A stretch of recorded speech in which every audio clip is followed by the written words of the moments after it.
What's going on in America today? Why are we over our heads in debt? Why can't the politicians bring debt under control? Why are so many people, often both parents now, working at low-paying, dead-end jobs and still making do with less? What's the future of the American economy and way of life? Why does the government tell us inflation is low when the buying power of our paychecks is declining at an alarming rate? Only a generation ago, bread was a quarter, and you could get a new car for $19.95. The problem is that since 1864, we've had a debt-based banking system. All our money is based on government debt. We cannot extinguish government debt without extinguishing our money supply. That's why talk of paying off the national debt without reforming our banking system is an impossibility. That's why the solution does not lie in discussing the size of the national debt, rather it lies in reforming our banking system. This is the Federal Reserve headquarters in Washington. It sits on this very impressive address, right on Constitution Avenue, right across from the Lincoln Memorial. But is it federal? Is it really part of the United States government? Well, what we're about to show you is that there's nothing federal about the Federal Reserve, and there are no reserves. The name is a deception created back before the Federal Reserve Act was passed in 1913 to make Americans think that America's central bank operates in the public interest. The truth is that the Federal Reserve is a private bank owned by private stockholders and run purely for their private profit. That's exactly correct. The Fed is a privately owned for-profit corporation which, again, has no reserves, at least no reserves available to back up the Federal Reserve notes, which is our common currency. Oh, absolutely. The Federal Reserve is neither federal and has doubtful reserves. It's a private bank that is owned by member banks. And it was chartered under the guise of deceit by an act of Congress in 1913. If there's still any doubt whether the Federal Reserve is a part of the U.S. government, check your local telephone book. In most cities, it is not listed in the blue government pages. It is listed in the business white pages right next to Federal Express, another private company. But more directly, U.S. courts have ruled time and time again that the Fed is a private corporation. Why can't Congress do something about the Fed? Most members of Congress just don't understand the system, and the few who do are afraid to speak up.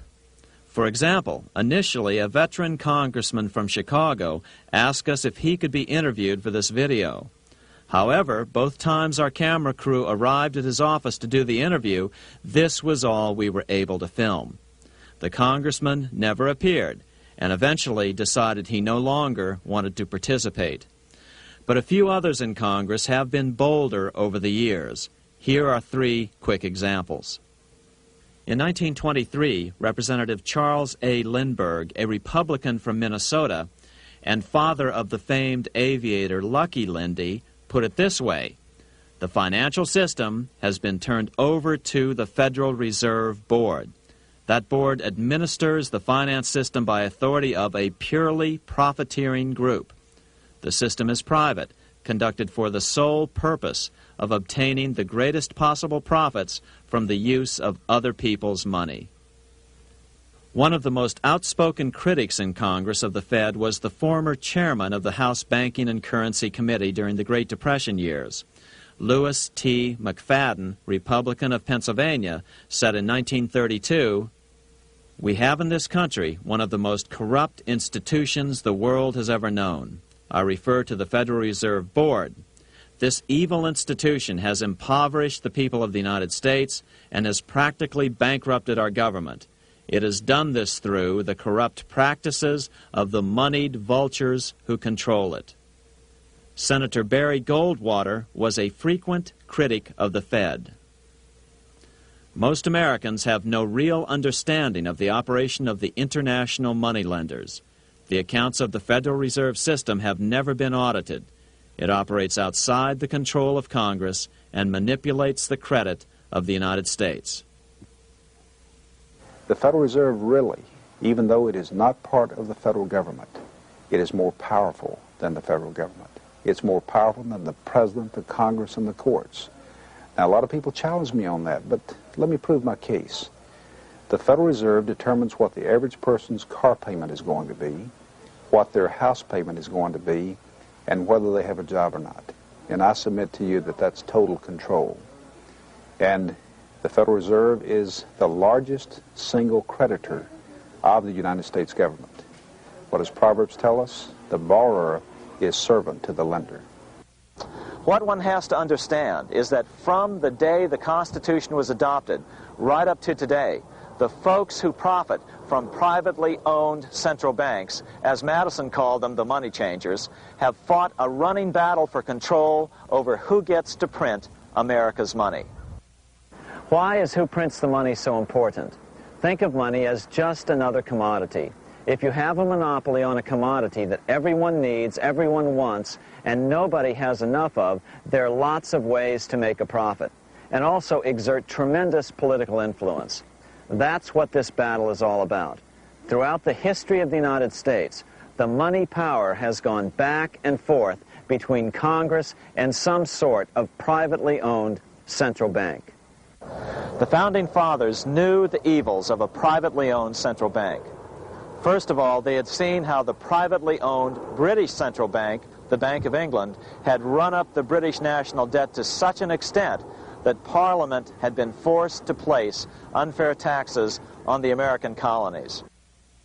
In fact, as we'll see later, Ben Franklin claimed that this was the real cause of the American Revolution. Most of the Founding Fathers realized the potential dangers of banking and feared bankers' accumulation of wealth and power. Jefferson put it this way: I sincerely believe that banking institutions are more dangerous to our liberties than standing armies. The issuing power should be taken from the banks and restored to the people to whom it properly belongs. That succinct statement of Jefferson is, in fact, the solution to all our economic problems today. It bears repeating. The issuing power should be taken from the banks and restored to the people to whom it properly belongs. James Madison, the main author of the Constitution, agreed. Interestingly, he called those behind the central bank scheme money changers. Madison strongly criticized their actions. History records that the money changers have used every form of abuse, intrigue, deceit, and violent means possible to maintain their control over governments by controlling money and its issuance. The battle over who gets to issue our money has been the pivotal issue throughout the history of the United States. Wars are fought over it, depressions are caused to acquire it. Yet after World War I, this battle was rarely mentioned in newspapers or history books. Why? By World War I, the money changers, with their dominant wealth, had seized control of most of the nation's press. Throughout U.S. history, this battle over who gets the power to issue our money has raged. In fact, it's changed hands back and forth 8 times since 1764. Yet this fact has virtually vanished from public view for over 3 generations behind a smokescreen emitted by Fed cheerleaders in the media. Until we stop talking about deficits and government spending and start talking about who controls how much money we have, it's all just a big shell game, a complete and utter deception. It won't matter if you pass an ironclad amendment to the Constitution mandating a balanced budget. Our situation is only going to get worse until we root out the cause at its source.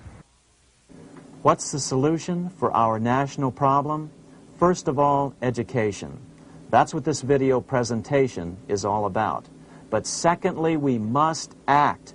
We must take back the power to issue our own money. Issuing our own money is not a radical solution. I want to stress that. It's the same solution used at different points in U.S. history by men like Benjamin Franklin, Thomas Jefferson, Andrew Jackson, Martin Van Buren, and Abraham Lincoln. So, to sum it up, in 1913, Congress gave an independent central bank, deceptively named the Federal Reserve, a monopoly over issuing America's money, and the debt generated by this quasi-private corporation is what is killing the American economy. Though the Federal Reserve is now the most powerful central bank in the world, it was not the first. So where did this idea come from? To really understand the magnitude of the problem, we have to travel back to Europe. Just who are these money changers James Madison spoke of?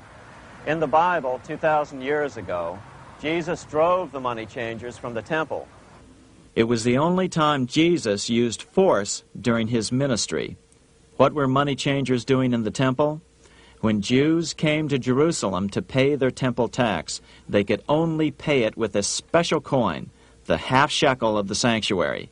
This was a half ounce of pure silver about this size. It was the only coin around at that time which was pure silver and of assured weight without the image of a pagan emperor. Therefore, to Jews, the half shekel was the only coin acceptable to God. But these coins were not plentiful. The money changers had cornered the market on them.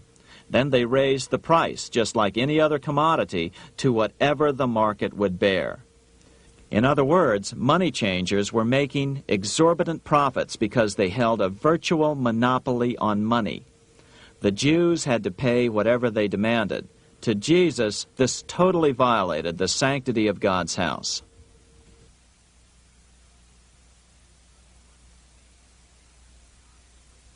But the money-changing scam did not originate in Jesus' day.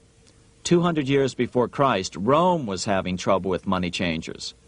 2 early Roman emperors had tried to diminish the power of the money changers by reforming usury laws and limiting land ownership to 500 acres. They were both assassinated. In 48 BC, Julius Caesar took back the power to coin money from the money changers and minted coins for the benefit of all. With this new, plentiful supply of money, he built great public works projects. By making money plentiful, Caesar won the love of the common man. But the money changers hated him. Some believe this was an important factor in Caesar's assassination. One thing is for sure, with the death of Caesar came the demise of plentiful money in Rome. Taxes increased, as did corruption. Just as in the case of America today, usury and debased coin became the rule. Eventually, the Roman money supply was reduced by 90%. As a result, the common people lost their lands and their homes, just as is about to happen soon in America. With the demise of plentiful money, the masses lost confidence in the Roman government and refused to support it. Rome plunged into the gloom of the Dark Ages.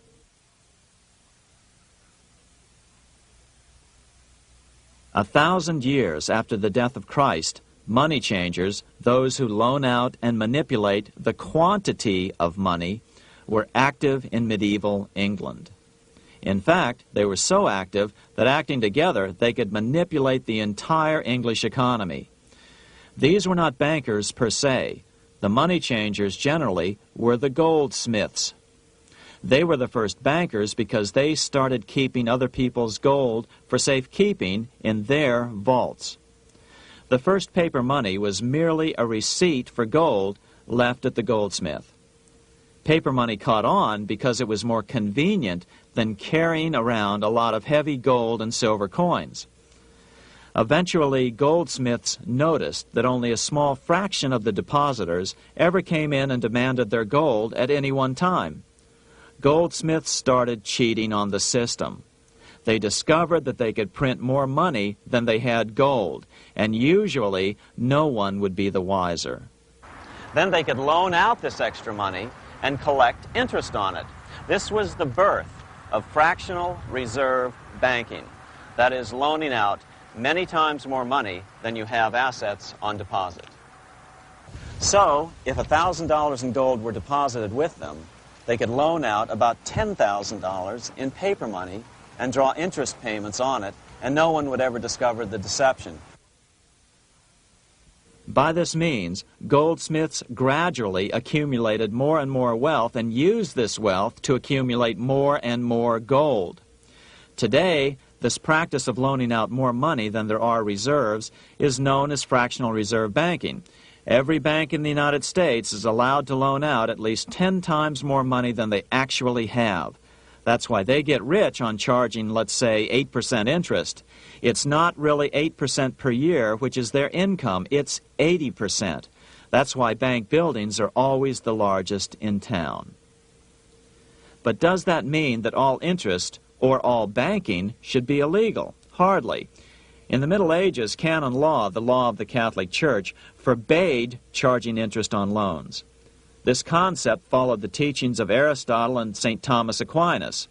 They taught that the purpose of money was to serve the members of society, to facilitate the exchange of goods needed to lead a virtuous life.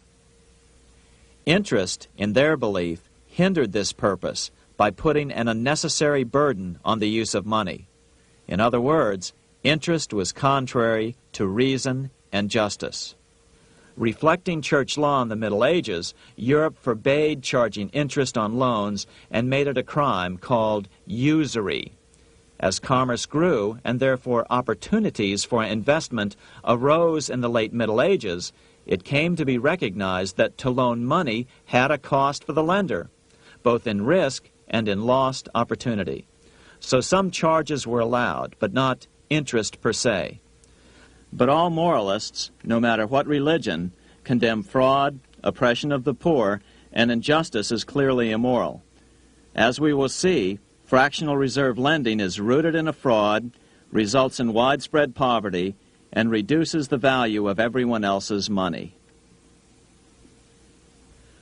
The ancient goldsmiths discovered that extra profits could be made by rowing the economy between easy money and tight money. When they made money easier to borrow, then the amount of money in circulation expanded. Money was plentiful. People took out more loans to expand their businesses. But then the money changers would tighten the money supply. They would make loans more difficult to get. What would happen? Just what happens today. A certain percentage of people could not repay their previous loans and could not take out new loans to repay the old ones. Therefore, they went bankrupt and had to sell their assets to the goldsmiths for pennies on the dollar. The same thing is still going on today. Only today, we call this rowing of the economy up and down the business cycle. Like Julius Caesar, King Henry I of England finally resolved to take the money power away from the goldsmiths about 1100 A.D. Henry could have used anything as money, seashells, feathers, or even yak dung, as is often done in remote Tibetan provinces. But he invented one of the most unusual money systems in history. It was called the tally stick system. Here I have one of the few surviving examples of this form of British money, which lasted 726 years until 1826, a tally stick. The tally system was adopted to avoid the monetary manipulation of the goldsmiths. Tally sticks were money fabricated out of sticks of polished wood. Notches were cut along one edge of the stick to indicate the denominations. Then the stick was split lengthwise through the notches so that both pieces still had a record of the notches. The king kept one half to protect against counterfeiting. Then he would spend the other half into the economy and they would circulate as money. This particular tally stick is huge. It represented 25,000 pounds. One of the original stockholders in the Bank of England purchased his original shares with this stick. In other words, he bought shares in the world's richest and most powerful corporation with a stick of wood. It's ironic that after its formation in 1694, the Bank of England attacked the tally stick system because it was money outside the power of the money changers, just as King Henry had wanted it to be. Why do people accept sticks of wood for money? That's a great question. Throughout history, people traded anything they thought had value and used as money. You see, the secret is that money is only what people agree on to use as money. What's our paper money today? It's really just paper. But here's the trick. King Henry ordered that tally sticks had to be used to pay the king's taxes. This built-in demand for tally sticks immediately made them circulate and be accepted as money. And they worked well. In fact, no other form of money has worked so well for so long as tally sticks. Keep in mind, the British Empire was built under the tally stick system. The tally stick system succeeded despite the fact that the money changers constantly attacked it by offering the metal coin system as competition. In other words, metal coins never went completely out of circulation, but tally sticks hung on because they were good for the payment of taxes. Finally, in the 1500s, King Henry VIII relaxed the laws concerning usury, and the money changers wasted no time reasserting themselves. They quickly made their gold and silver money plentiful for a few decades. But when Queen Mary took the throne and tightened the usury laws again, the money changers renewed the hoarding of gold and silver coins, forcing the economy to plummet. When Queen Mary's sister, Queen Elizabeth I, took the throne, she was determined to regain control over English money. Her solution was to issue gold and silver coins from the public treasury and take the control over the money supply away from the money changers. Although control over money was not the only cause of the English Revolution in 1642, religious differences fueled the conflict. Monetary policy played a major role. Financed by the money changers, Oliver Cromwell finally overthrew King Charles, purged the Parliament, and put the king to death. The money changers were immediately allowed to consolidate their financial power. The result was that for the next 50 years, the money changers plunged Great Britain into a series of costly wars. They took over a square mile of property in the center of London, known as the City of London. This area today is still known as one of the 3 predominant financial centers of the world. Conflicts with the Stuart kings led the money changers in England to combine with those in the Netherlands to finance the invasion of William of Orange, who overthrew the Stuarts in 1688 and took the English throne.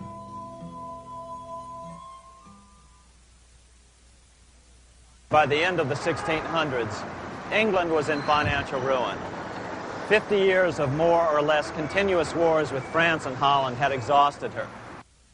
Frantic government officials met with the money changers to beg for the loans necessary to pursue their political purposes. The price was high: a government-sanctioned, privately owned bank which could issue money created out of nothing. It was to be the modern world's first privately owned central bank, the Bank of England. Although it was deceptively called the Bank of England to make the general population think it was part of the government, it was not. Like any other private corporation, the Bank of England sold shares to get started. The investors, whose names were never revealed, were supposed to put up £1.25 million British pounds in gold coin to buy their shares in the bank, but only £750,000 was ever received. Despite that, the bank was duly chartered in 1694 and started out in the business of loaning out several times the money it supposedly had in reserves, all at interest. In exchange, the new bank would loan British politicians as much of the new currency as they wanted, as long as they secured the debt by direct taxation of the British people. So, legalization of the Bank of England amounted to nothing less than legal counterfeiting of a national currency for private gain. Unfortunately, nearly every nation now has a privately controlled central bank using the Bank of England as the basic model. Such is the power of these central banks that they soon take total control over a nation's economy. It soon amounts to nothing but a plutocracy, rule by the rich.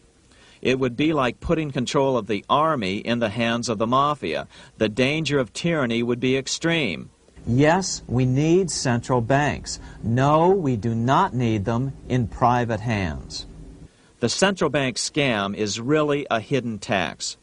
The nation sells bonds to the central bank to pay for things it does not have the political will to raise taxes to pay for. But the bonds are purchased with money the central bank creates out of nothing.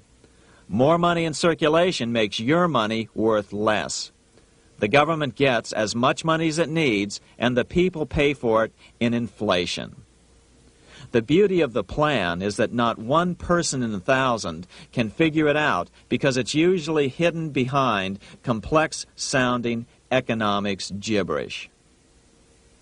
With the formation of the Bank of England, the nation was soon awash in money. Prices throughout the country doubled. Massive loans were granted for just about any wild scheme. One venture proposed to drain the Red Sea to recover gold supposedly lost when the Egyptian army drowned pursuing Moses and the Israelites. By 1698, government debt grew from the initial £1.25 million to £16 million. Naturally, taxes were increased and then increased again to pay for all of this. With the British money supply firmly in their grip, the British economy began a wild roller coaster series of booms and depressions, exactly the sort of thing a central bank claims it is determined to prevent. There are two things which I think are intrinsic not just to the Bank of England, but to central banking generally. The first is an involvement in the formulation of monetary policy with the specific objective of achieving monetary stability. However, since the Bank of England took control, the British pound has rarely been stable. Now let's take a look at the role of the Rothschild family, the family said to be the wealthiest in the world.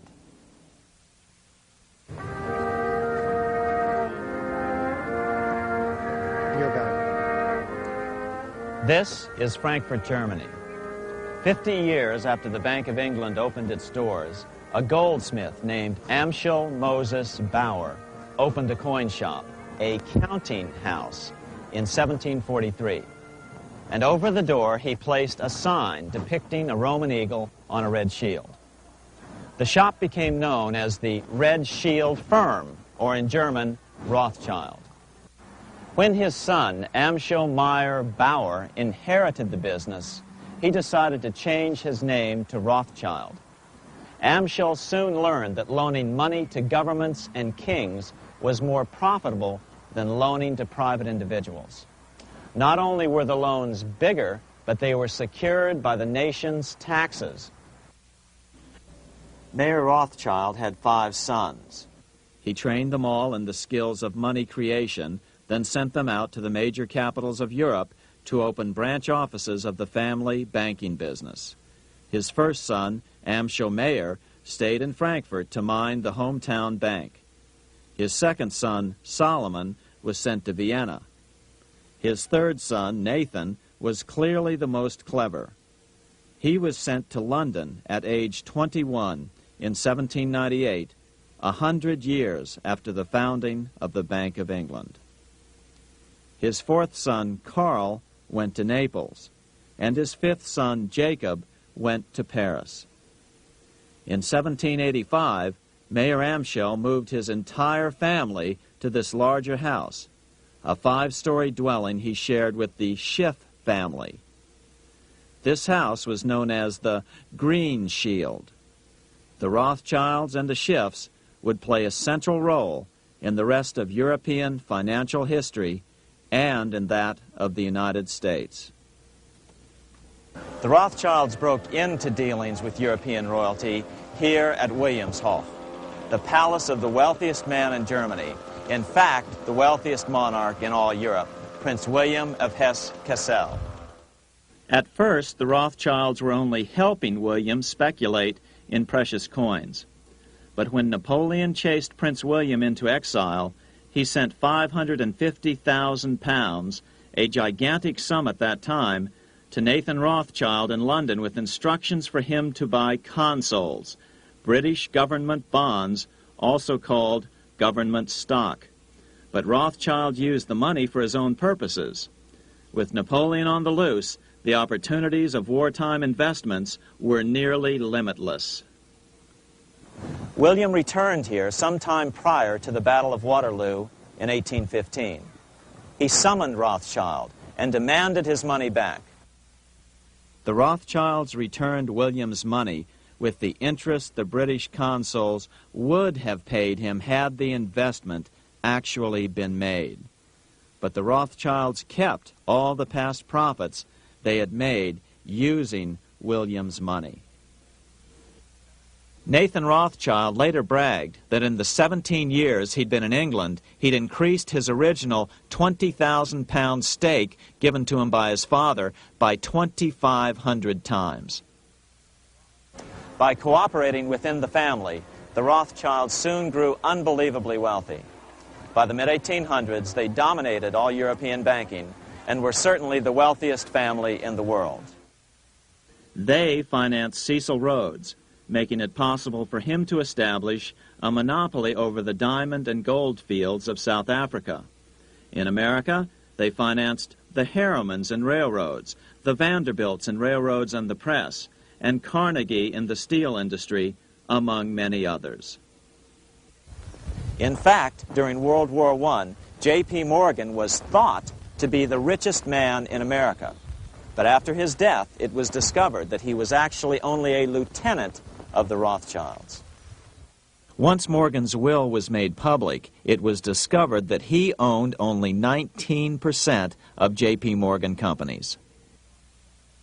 By 1850, James Rothschild, the heir of the French branch of the family, was said to be worth 600 million French francs, 150 million more than all the other bankers in France put together. He built this mansion called Ferrier, just east of Paris. Wilhelm I, on seeing it, exclaimed, "Kings couldn't afford this. It could only belong to a Rothschild." Another 19th century French commentator put it this way: "There is but one power in Europe, and that is Rothschild." There is no evidence that their predominant standing in European or world finance has changed. Now let's take a look at the results the Bank of England had produced on the British economy and how that later was the root cause of the American Revolution.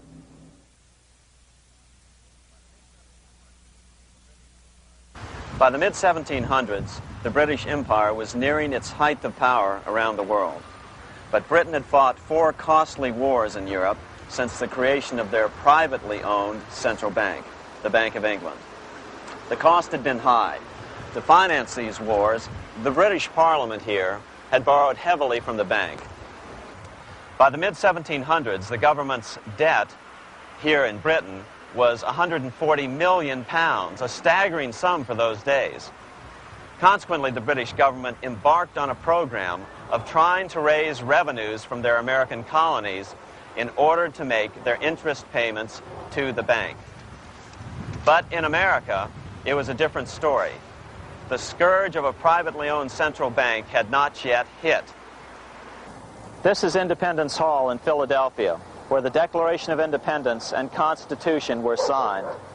In the mid-1700s, pre-revolutionary America was still relatively poor. There was a severe shortage of precious metal coins to trade for goods, so the early colonists were forced to experiment with printing their own homegrown paper money. Some of these experiments were successful. Franklin was a big supporter of the colonies printing their own paper money. In 1757, Franklin was sent to London. He ended up staying for the next 18 years here, nearly until the start of the American Revolution. During this period, the American colonies began to issue their own money. Called colonial scrip, the endeavor was very successful. It provided a reliable medium of exchange, and it also helped to provide a feeling of unity between the colonies. Remember, colonial scrip was just paper money, debt-free money, printed in the public interest, and not backed by gold or silver coin. In other words, it was a totally fiat currency. One day, officials of the Bank of England asked Franklin how he would account for the newfound prosperity of the colonies. Without hesitation, he replied, "That is simple. In the colonies, we issue our own money. It is called colonial scrip. We issue it in proper proportion to the demands of trade and industry to make the products pass easily from the producers to the consumers. In this manner, creating for ourselves our own paper money, we control its purchasing power, and we have no interest to pay to no one." This was just common sense to Franklin, but you can imagine the impact it had on the Bank of England. America had learned the secret of money, and that genie had to be returned to its bottle as soon as possible.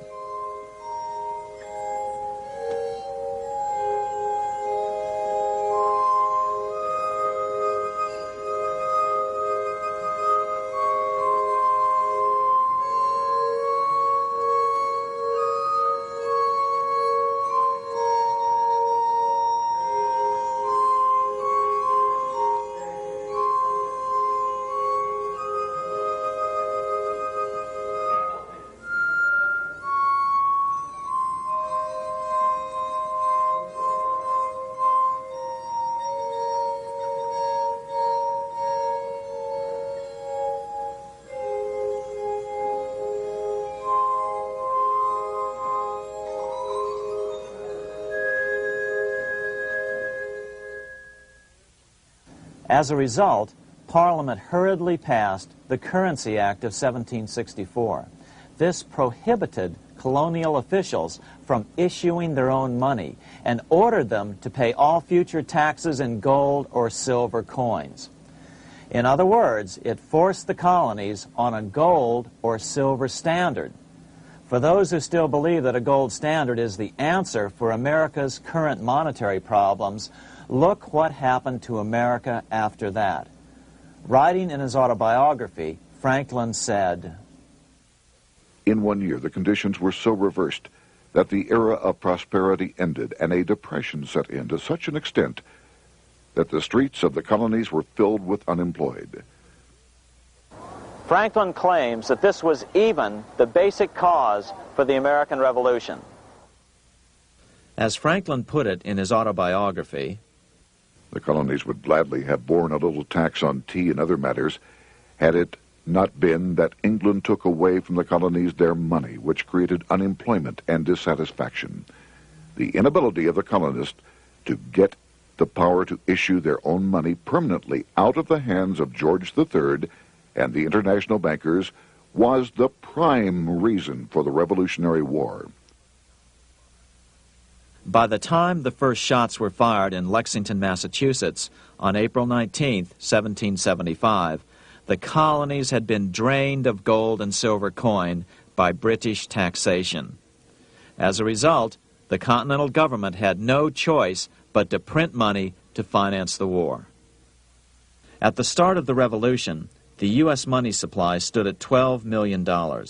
By the end of the war, it was nearly $500 million. As a result, the currency was virtually worthless. Shoes sold for $5,000 a pair. Colonial scrip had worked because just enough was issued to facilitate trade.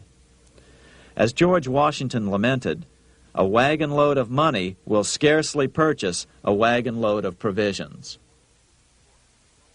Today, those who support a gold-backed currency point to this period during the Revolution to demonstrate the evils of a fiat currency. But remember, the same currency had worked so well 20 years earlier during times of peace that the Bank of England had Parliament outlaw it. Towards the end of the Revolution, the Continental Congress, meeting here at Independence Hall, grew desperate for money. In 1781, they allowed Robert Morris, their financial superintendent, to open a privately owned central bank. Incidentally, Morris was a wealthy man who had grown wealthier during the Revolution by trading in war materials. Called the Bank of North America, the new bank was closely modeled after the Bank of England. It was allowed to practice fractional reserve banking. That is, it could lend out money it didn't have, then charge interest on it. If you or I were to do that, we would be charged with fraud, a felony. The bank's charter called for private investors to put up $400,000 worth of initial capital. But when Morris was unable to raise the money, he brazenly used his political influence to have gold deposited in the bank, which had been loaned to America by France. He then loaned this money to himself and his friends to reinvest in shares of the bank. And, like the Bank of England, the bank was given a monopoly over the national currency. Soon the dangers became clear. The value of American currency continued to plummet. So, 4 years later, in 1785, the bank's charter was not renewed. The leader of the effort to kill the bank, William Findley of Pennsylvania, explained the problem this way, quote, "This institution, having no principle but that of avarice, will never be varied in its object, to engross all the wealth, power, and influence of the state." The men behind the Bank of North America, Alexander Hamilton, Robert Morris, and the bank's president, Thomas Whiling, did not give up. Only 6 years later, Hamilton, then Secretary of the Treasury, and his mentor, Morris, rammed a new privately owned central bank through the new Congress. Called the first bank of the United States, Thomas Whiling again served as the bank's president. The players were the same, only the name of the bank was changed.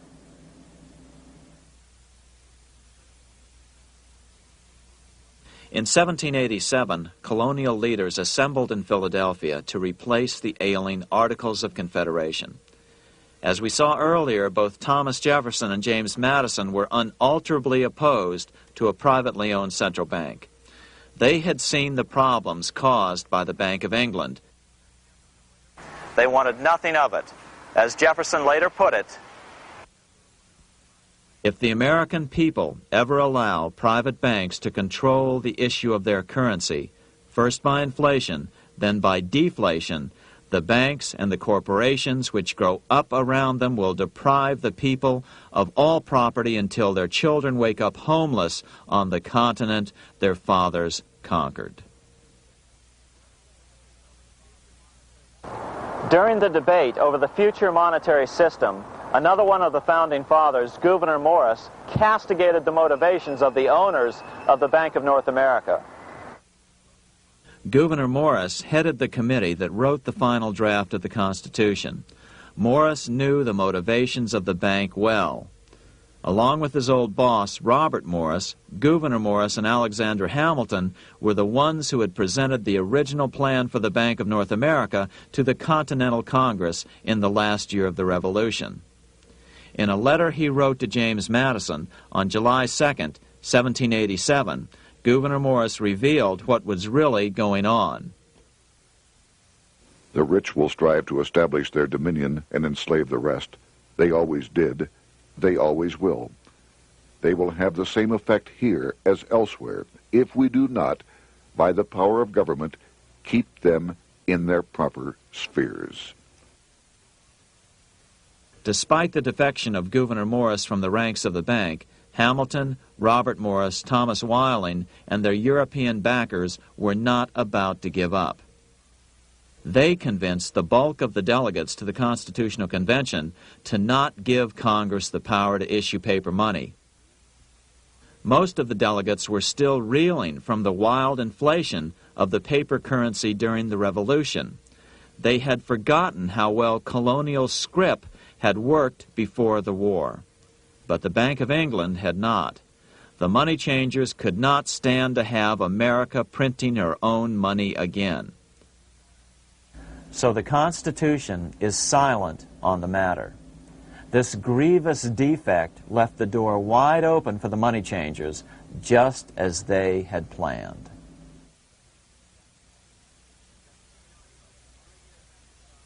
In 1790, less than 3 years after the Constitution had been signed, the money changers struck again. The newly appointed first Secretary of the Treasury, Alexander Hamilton, proposed a bill to the Congress calling for a new, privately owned central bank. Coincidentally, that was the very year that Amschel Rothschild made his pronouncement from his flagship bank in Frankfurt. Let me issue and control a nation's money, and I care not who writes the laws. Alexander Hamilton was a tool of the international bankers, and he wanted to create the U.S. Bank, the BUS, or the Bank of the United States, and did so. Interestingly, one of Hamilton's first jobs after graduating from law school in 1782 was as an aide to Robert Morris, the head of the Bank of North America. In fact, the year before, Hamilton had written Morris a letter saying, "A national debt, if it is not excessive, will be to us a national blessing." A blessing to whom? After a year of intense debate, in 1791, Congress passed the bill and gave it a 20-year charter. The new bank was to be called the First Bank of the United States, or BUS. Here we are in front of the First Bank of the United States in Philadelphia. The bank was given a monopoly on printing U.S. currency, even though 80% of its stock would be held by private investors. The other 20% would be purchased by the U.S. government. But the reason was not to give the government a piece of the action. It was to provide the capital for the other 80% owners. As with the old Bank of North America and the Bank of England before that, the stockholders never paid the full amount for their shares. The U.S. government put up their initial $2 million in cash. Then the bank, through the old magic of fractional reserve lending, made loans to its charter investors so they could come up with the remaining $8 million of capital needed for this risk-free investment. Like the Bank of England, the name of the Bank of the United States was deliberately chosen to hide the fact that it was privately controlled. And like the Bank of England, the names of the investors in the bank were never revealed. Many years later, it was a common saying that the Rothschilds were the power behind the old Bank of the United States. The bank was sold to Congress as a way to bring stability to the banking system and eliminate inflation. So what happened? Over the first 5 years, the U.S. government borrowed $8.2 million from the Bank of the United States. In the same 5-year period, prices rose by 72%. Jefferson, as the new Secretary of State, watched the borrowing with sadness and frustration, unable to stop it. I wish it were possible to obtain a single amendment to our Constitution, taking from the federal government the power of borrowing. Millions of Americans feel the same way today. They watch in helpless frustration as the federal government borrows the American economy into oblivion. So, although it was called the First Bank of the United States, it was not the first attempt at a privately owned central bank in this country. As with the Bank of North America, the government put up most of the cash to get this private bank going, then the bankers loaned the money to each other to buy the remaining stock in the bank. It was a scam, plain and simple, and they wouldn't be able to get away with it for long. But first, we have to travel back to Europe to see how a single man was able to manipulate the entire British economy by obtaining the first news of Napoleon's final defeat.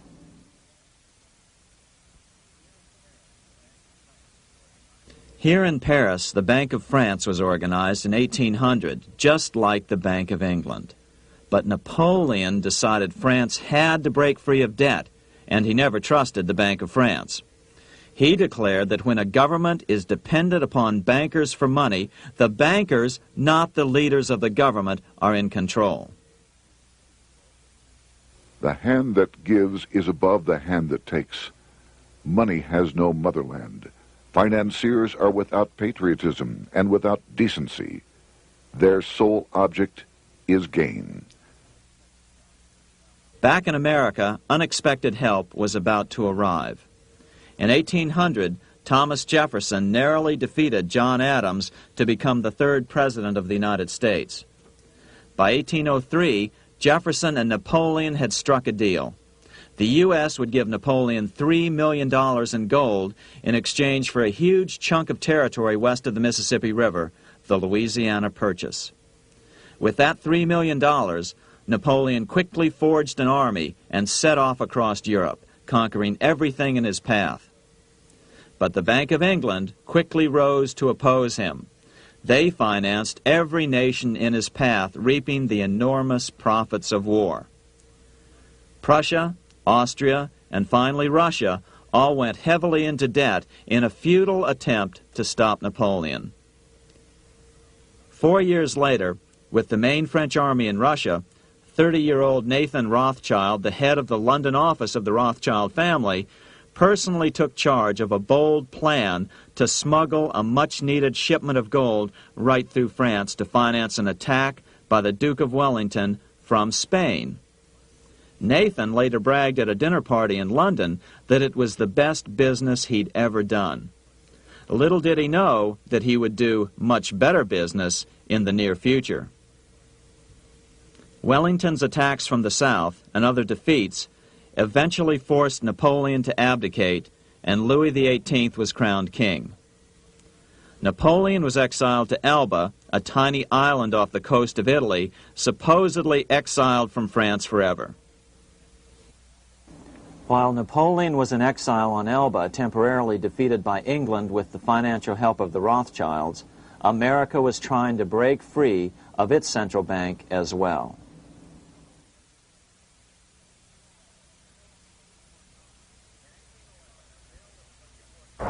In 1811, a bill was put before Congress to renew the charter of the Bank of the United States. The debate grew very heated, and the legislatures of both Pennsylvania and Virginia passed resolutions asking Congress to kill the bank. The press corps of the day attacked the bank openly, calling it a great swindle, a vulture, a viper, and a cobra. Oh, to have an independent press once again in America. A congressman named P.B. Porter attacked the bank from the floor of Congress, saying if the bank's charter was renewed, Congress, quote, will have planted in the bosom of this Constitution a viper, which one day or another will sting the liberties of this country to the heart, close quote. Prospects didn't look that good for the bank. Some writers have even claimed that Nathan Rothschild warned that the United States would find itself involved in a most disastrous war if the bank's charter were not renewed. But it wasn't enough. When the smoke had cleared, the renewal bill was defeated by a single vote in the House and was deadlocked in the Senate. By now, America's fourth president, James Madison, was in the White House. Remember, Madison was a staunch opponent of the bank. His vice president, George Clinton, broke a tie in the Senate and sent the bank into oblivion. Within 5 months, England attacked the U.S., and the War of 1812 was on. But the British were still busy fighting Napoleon, and so the War of 1812 ended in a draw in 1814. Though the money changers were temporarily down, they were far from out. It would take them only another 2 years to bring back their bank bigger and stronger than ever.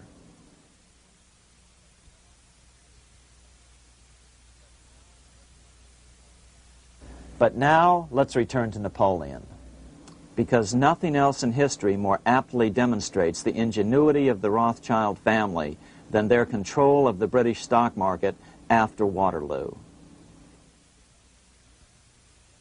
In 1815, a year after the end of the War of 1812 in America, Napoleon escaped his exile and returned to Paris.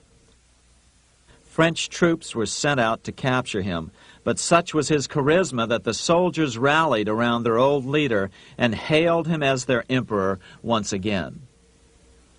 In March of 1815, Napoleon equipped an army which Britain's Duke of Wellington defeated less than 90 days later at Waterloo. Some writers claim Napoleon borrowed £5 million from the Bank of England to rearm, but it appears these funds actually came from the Ouvard banking house in Paris. Nevertheless, from about this point on, it was not unusual for privately controlled central banks to finance both sides in a war.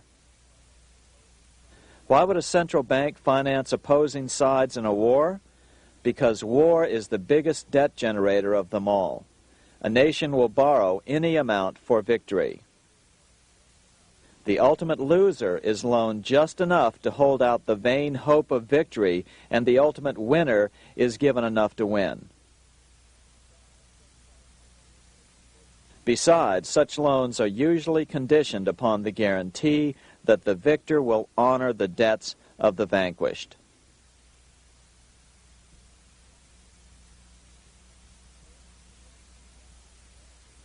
This is the Waterloo battlefield about 200 miles northeast of Paris in what today is Belgium. Here Napoleon suffered his final defeat, but not before thousands of French and Englishmen gave their lives on a steamy summer day in July of 1815. Right over there, on June 18, 1815, 74,000 French troops met 67,000 troops from Britain and other European nations. The outcome was certainly in doubt. In fact, had Napoleon attacked a few hours earlier, he would probably have won the battle. But no matter who won or lost, back in London, Nathan Rothschild planned to use the opportunity to try to seize control over the British stock and bond market and possibly even the Bank of England. Rothschild stationed a trusted agent, a man named Rothworth, on the north side of the battlefield, closer to the English Channel. Once the battle had been decided, Rothworth took off for the Channel. He delivered the news to Nathan Rothschild a full 24 hours before Wellington's own courier. Rothschild hurried to the stock market and took up his usual position in front of an ancient pillar. All eyes were on him. The Rothschilds had a legendary communications network. If Wellington had been defeated and Napoleon was loose on the continent again, Britain's financial situation would become grave indeed. Rothschild looked saddened. He stood there motionless, eyes downcast. Then suddenly he began selling. Other nervous investors saw that Rothschild was selling. It could only mean one thing. Napoleon must have won, Wellington must have lost. The market plummeted. Soon everyone was selling their consols, their British government bonds, and prices dropped sharply. But then Rothschild started secretly buying up the consols through his agents for only a fraction of their worth hours before. Myths, legends, you say? 100 years later, the New York Times ran a story which said that Nathan's grandson had attempted to secure a court order to suppress a book with this stock market story in it. The Rothschild family claimed the story was untrue and libelous, but the court denied the Rothschilds' request and ordered the family to pay all court costs. What's even more interesting about this story is that some authors claim that the day after the Battle of Waterloo, in a matter of hours, Nathan Rothschild came to dominate not only the bond market, but the Bank of England as well. Whether or not the Rothschild family seized control of the Bank of England, the first privately owned central bank in a major European nation and the wealthiest, one thing is certain. By the mid-1800s, the Rothschilds were the richest family in the world, bar none. They dominated the new government bond markets and branched into other banks and industrial concerns. In fact, the rest of the 19th century was known as the Age of the Rothschilds. Despite this overwhelming wealth, the family has generally cultivated an aura of invisibility. Although the family controls scores of industrial, commercial, mining, and tourist corporations, only a handful bear the Rothschild name. By the end of the 19th century, one expert estimated that the Rothschild family controlled half the wealth of the world. Whatever the extent of their vast wealth, it is reasonable to assume that their percentage of the world's wealth has increased since then. But since the turn of the century, the Rothschilds have cultivated the notion that their power has somehow waned even as their wealth increases.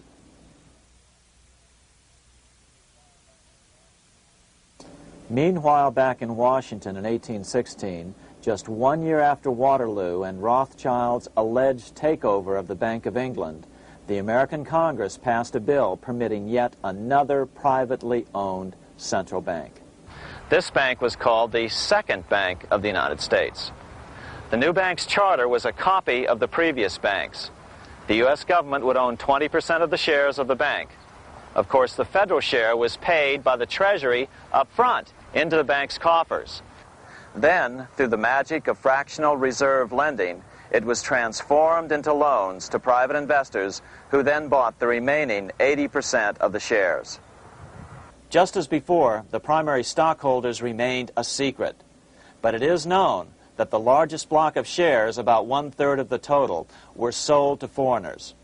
As one observer put it, it is certainly no exaggeration to say that the Second Bank of the United States was rooted as deeply in Britain as it was in America.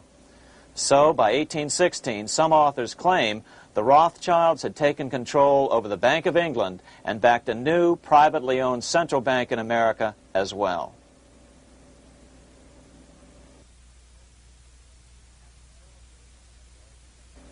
After 12 years of manipulations of the U.S. economy on the part of the Second Bank of the U.S., the American people had had just about enough.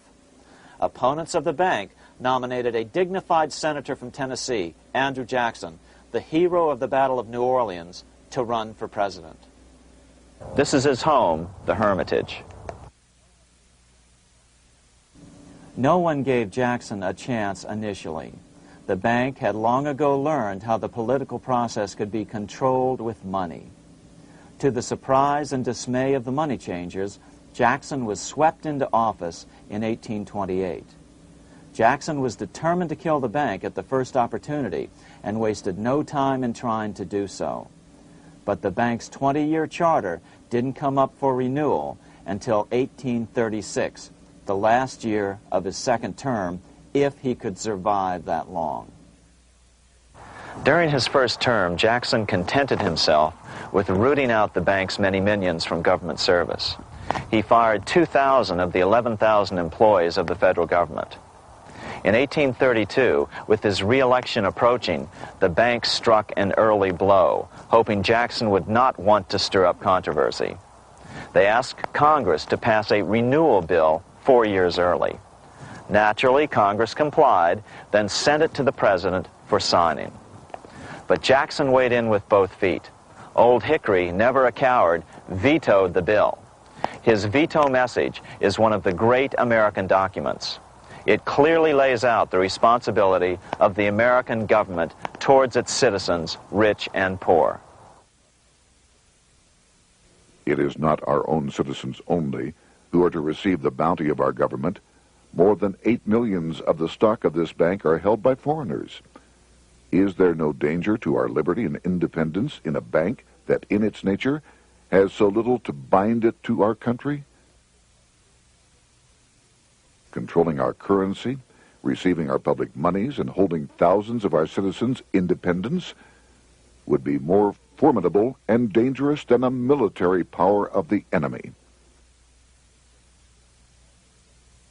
If government would confine itself to equal protection and, as heaven does its rains, shower its favor alike on the high and the low, the rich and the poor, it would be an unqualified blessing. In the act before me, there seems to be a wide and unnecessary departure from these just principles. Later that year, in July 1832, Congress was unable to override Jackson's veto. Now Jackson had to stand for re-election. Jackson took his argument directly to the people. For the first time in U.S. history, Jackson took his presidential campaign on the road. Before then, presidential candidates stayed at home and looked presidential. His campaign slogan was "Jackson and no bank." The National Republican Party ran Senator Henry Clay against Jackson. Despite the fact that the bankers poured over $3 million into Clay's campaign, Jackson was reelected by a landslide in November of 1832. Despite his presidential victory, Jackson knew the battle was only beginning. "The hydra of corruption is only scotched, not dead," said the newly elected president. Jackson ordered his new Secretary of Treasury, Lewis McLean, to start removing the government's deposits from the second bank and start placing them in state banks. But McLean refused to do so. Jackson fired him and appointed William J. Duane as the new Secretary of the Treasury. Duane also refused to comply with the president's requests, and so Jackson fired him as well and then appointed Roger B. Taney to the office. Taney did withdraw government funds from the bank starting on October 1st, 1833. Jackson was jubilant. "I have it chained. I'm ready with screws to draw every tooth and then the stumps." But the bank was not yet done fighting. Its head, Nicholas Biddle, used his influence to get the Senate to reject Taney's nomination. Then, in a rare show of arrogance, Biddle threatened to cause a depression if the bank was not rechartered. This worthy president thinks that because he has scalped Indians and imprisoned judges, he is to have his way with the bank. He is mistaken. Next, in an unbelievable fit of honesty for a central banker, Biddle admitted that the bank was going to make money scarce to force Congress to restore the bank. Nothing but widespread suffering will produce any effect on Congress. Our only safety is in pursuing a steady course of firm restriction, and I have no doubt that such a course will ultimately lead to restoration of the currency and the recharter of the bank. What a stunning revelation. Here was the pure truth, revealed with shocking clarity. Biddle intended to use the money contraction power of the bank to cause a massive depression until America gave in. Unfortunately, this has happened time and time again throughout U.S. history and is about to happen again in today's world. Nicholas Biddle made good on his threat. The bank sharply contracted the money supply by calling in old loans and refusing to extend new ones. A financial panic ensued, followed by a deep depression. Naturally, Biddle blamed Jackson for the crash, saying that it was caused by the withdrawal of federal funds from the bank. Unfortunately, his plan worked well. Wages and prices sagged. Unemployment soared along with business bankruptcies. The nation quickly went into an uproar. Newspaper editors blasted Jackson in editorials.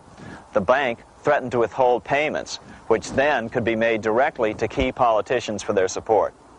Within only months, Congress assembled in what was called the panic session. 6 months after he had withdrawn funds from the bank, Jackson was officially censured by a resolution which passed the Senate by a vote of 26 to 20. It was the first time a president had ever been censured by Congress. Jackson lashed out at the bank. "You are a den of vipers. I intend to rout you out, and by eternal God, I will rout you out." America's fate teetered on a knife edge. If Congress could muster enough votes to override Jackson's veto, the bank would be granted another 20-year monopoly or more over America's money, time enough to consolidate its already great power. Then a miracle occurred. The governor of Pennsylvania came out supporting President Jackson and strongly criticized the bank. On top of that, Biddle had been caught boasting in public about the bank's plan to crash the economy. Suddenly, the tide shifted. In April of 1834, the House of Representatives voted 134 to 82 against rechartering the bank. This was followed up by an even more lopsided vote to establish a special committee to investigate whether the bank had caused the crash. When the investigating committee arrived at the bank's door in Philadelphia, armed with a subpoena to examine the books, Biddle refused to give them up. Nor would he allow inspection of correspondence with congressmen relating to their personal loans and advances he'd made to them. He also refused to testify before the committee back in Washington. On January 8th, 1835, Jackson paid off the final installment on the national debt, which had been necessitated by allowing the banks to issue currency for government bonds rather than simply issuing treasury notes without such debt. He was the only president to ever pay off the debt. A few weeks later, on January 30th, 1835, an assassin by the name of Richard Lawrence tried to shoot President Jackson, but by the grace of God, both pistols misfired. Lawrence was later found not guilty by reason of insanity.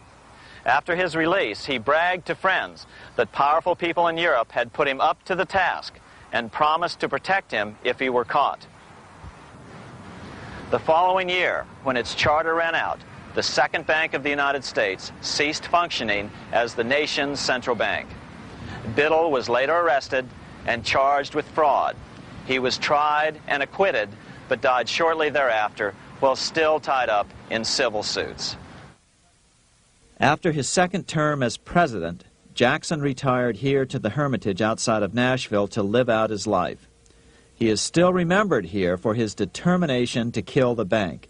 In fact, he killed it so well that it took the money changers 77 years to undo the damage. When asked what his most important accomplishment had been, Jackson replied, "I killed the bank." Unfortunately, even Jackson failed to grasp the entire picture and its root cause. Although Jackson had killed the central bank, the most insidious weapon of the money changers, fractional reserve banking, remained in use by the numerous state-chartered banks. This fueled economic instability in the years before the Civil War. Still, the central bankers were out, and as a result, America thrived as it expanded westward. During this time, the principal money changers struggled to regain their lost centralized power, but to no avail. Then, finally, they reverted to the old central bankers' formula: war to create debt and dependency.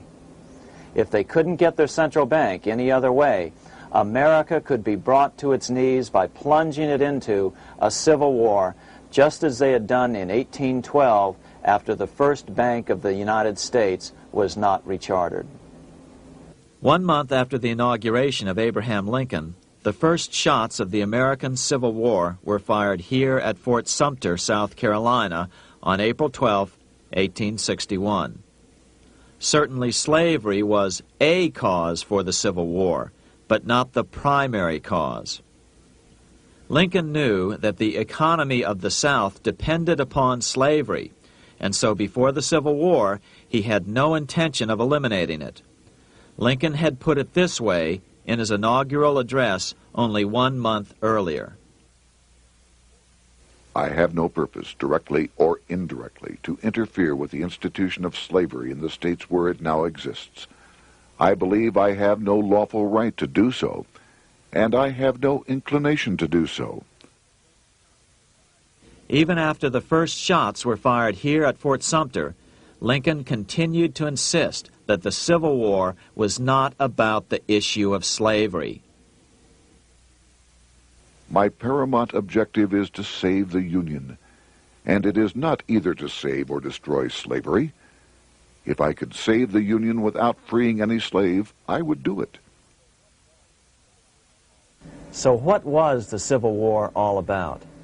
There were many factors at play. Northern industrialists had used protective tariffs to prevent the southern states from buying cheaper European goods. Europe retaliated by stopping cotton imports from the South. The southern states were in a double financial bind. They were forced to pay more for most of the necessities of life, while their income from cotton exports plummeted. The South was angry. But there were other factors at work. The money changers were still stung by America's withdrawal from their control 25 years earlier. Since then, America's wildcat economy had made the nation rich, a bad example for the rest of the world. The central bankers now saw an opportunity to split the rich new nation, to divide and conquer by war. Was this just some sort of wild conspiracy theory at the time? Well, let's take a look at what a well-placed observer of the scene had to say at the time. His name was Otto von Bismarck, Chancellor of Germany, the man who united the German states a few years later. The division of the United States into federations of equal force was decided long before the Civil War by the high financial powers of Europe.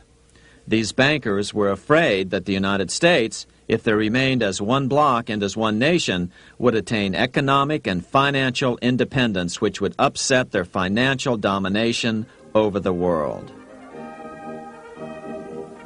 Within months after the first shots here at Fort Sumter, the central bankers loaned Napoleon III of France, the nephew of the Waterloo Napoleon, 210 million francs to seize Mexico and station troops along the southern border of the U.S., taking advantage of their war to violate the Monroe Doctrine and return Mexico to colonial rule.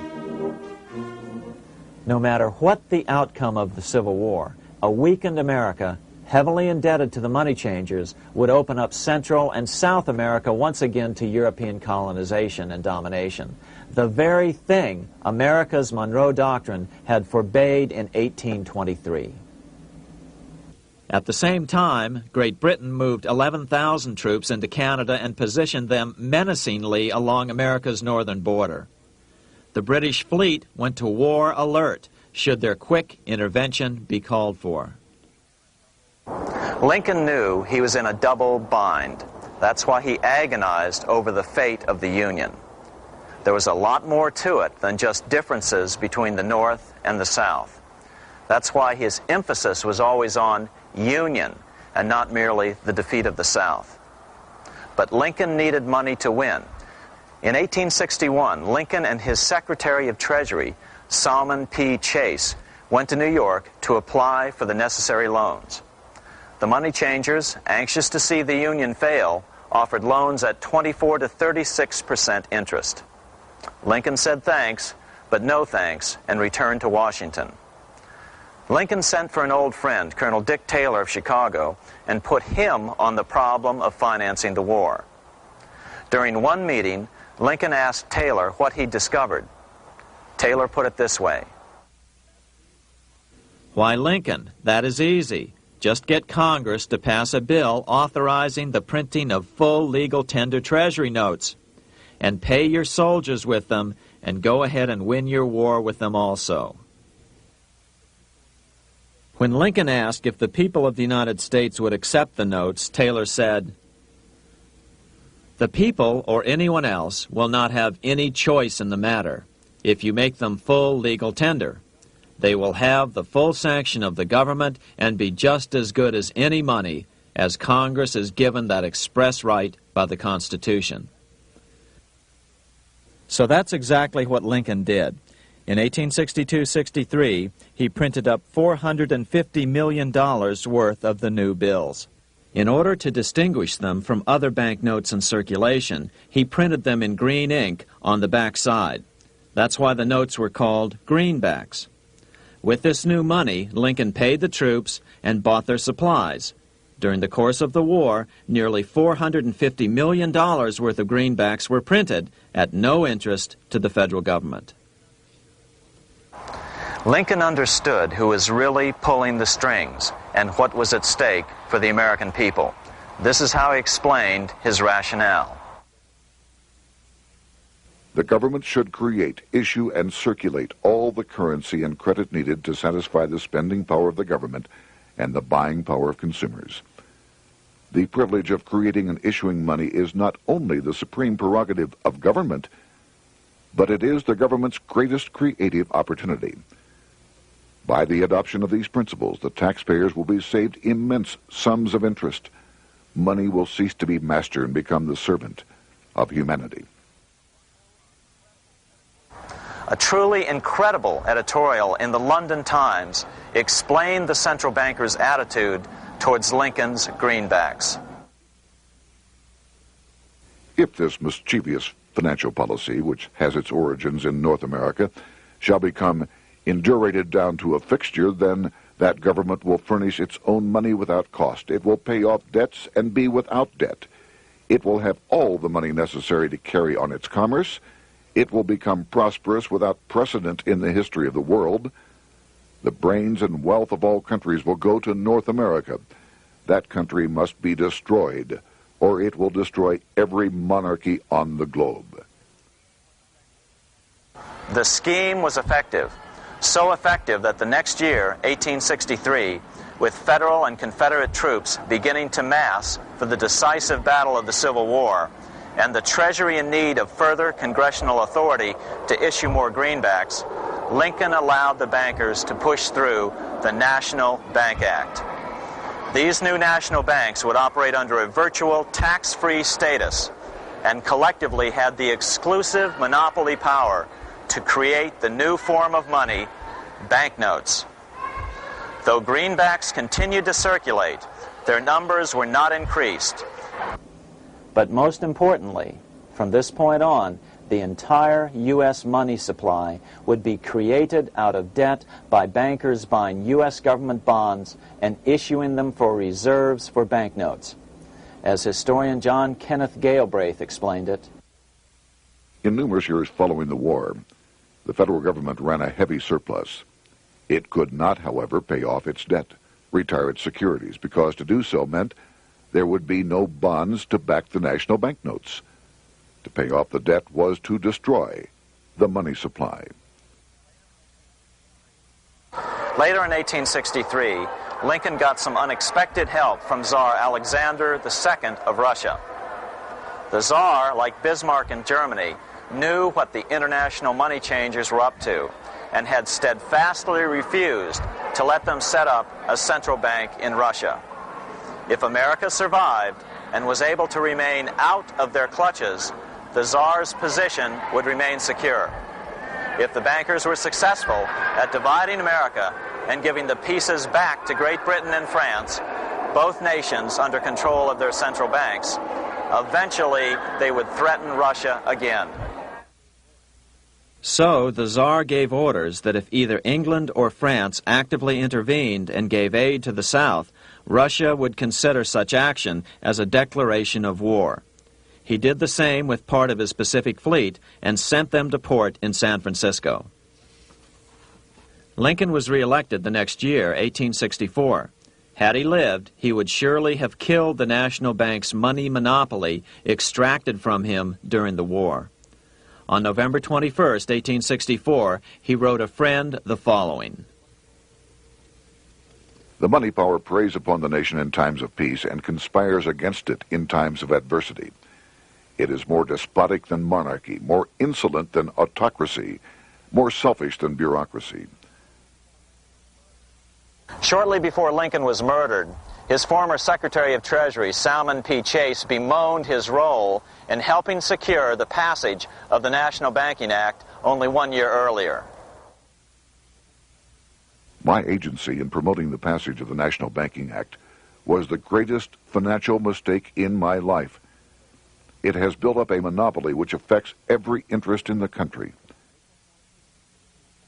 On April 14, 1865, 41 days after his second inauguration and just 5 days after Lee surrendered to Grant at Appomattox, Lincoln was shot by John Wilkes Booth at Ford's Theater.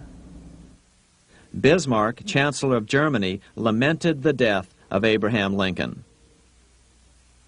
The death of Lincoln was a disaster for Christendom. There was no man in the United States great enough to wear his boots. I fear that foreign bankers, with their craftiness and tortuous tricks, will entirely corrupt the exuberant riches of America and use it systematically to corrupt modern civilization. They will not hesitate to plunge the whole of Christendom into wars and chaos in order that the earth should become their inheritance. Bismarck well understood the money changers' plan. Allegations that international bankers were responsible for Lincoln's assassination surfaced in Canada 70 years later in 1934. Gerald G. McGeer, a popular and well-respected Canadian attorney, revealed this stunning charge in a 5-hour speech before the Canadian House of Commons, blasting Canada's debt-based money system. Remember, it was 1934, the height of the Great Depression, which was ravaging Canada as well. McGeer had obtained evidence deleted from the public record, provided to him by Secret Service agents at the trial of John Wilkes Booth, after Booth's death. McGeer said it showed that Booth was a mercenary working for the international bankers. According to an article in the Vancouver Sun of May 2nd, 1934, Abraham Lincoln, the martyred emancipator of the slaves, was assassinated through the machinations of a group representative of the international bankers who feared the United States president's national credit ambitions. There was only one group in the world at that time who had any reason to desire the death of Lincoln. They were the men opposed to his national currency program and who had fought him throughout the whole Civil War on his policy of greenback currency. Interestingly, McGeer claimed that Lincoln was assassinated not only because international bankers wanted to reestablish a central bank in America, but because they also wanted to base America's currency on gold. Gold they controlled. In other words, put America on a gold standard. Lincoln had done just the opposite by issuing U.S. notes, greenbacks, which were based purely on the good faith and credit of the United States. The article quoted McGeer as saying, "They were the men interested in the establishment of the gold standard and the right of the bankers to manage the currency and credit of every nation in the world. With Lincoln out of the way, they were able to proceed with that plan and did proceed with it in the United States. Within 8 years after Lincoln's assassination, silver was demonetized and the gold standard money system set up in the United States." Not since Lincoln has the U.S. issued debt-free United States notes. These red-sealed bills, which were issued in 1963, were not a new issue from President Kennedy, but merely the old greenbacks reissued year after year. In another act of folly and ignorance, the 1994 Regal Act actually authorized the replacement of Lincoln's greenbacks with debt-based notes. In other words, greenbacks were in circulation in the United States until 1994. Why was silver bad for the bankers and gold good? Simple. Because silver was plentiful in the United States. It was very hard to control. Gold was, and always has been, scarce. Throughout history, it has been relatively easy to monopolize gold, but silver has historically been 15 times more plentiful. With Lincoln out of the way, the money changers' next objective was to gain complete control over America's money. This was no easy task. With the opening of the American West, silver had been discovered in huge quantities. On top of that, Lincoln's greenbacks were generally popular. Despite the European central bankers' deliberate attacks on greenbacks, they continued to circulate in the United States, in fact, until a few years ago. According to historian W. Cleon Skousen, right after the Civil War, there was considerable talk about reviving Lincoln's brief experiment with the constitutional monetary system. Had not the European Money Trust intervened, it would have no doubt become an established institution. it is clear that the concept of America printing her own debt-free money sent shockwaves throughout the European central banking elite. They watched with horror as Americans clamored for more greenbacks. They may have killed Lincoln, but support for his monetary ideas grew. On April 12, 1866, nearly 1 year to the day of Lincoln's assassination, Congress went to work at the bidding of the European central banking interests. It passed the Contraction Act, authorizing the Secretary of the Treasury to begin to retire some of the greenbacks in circulation and thereby contract the money supply.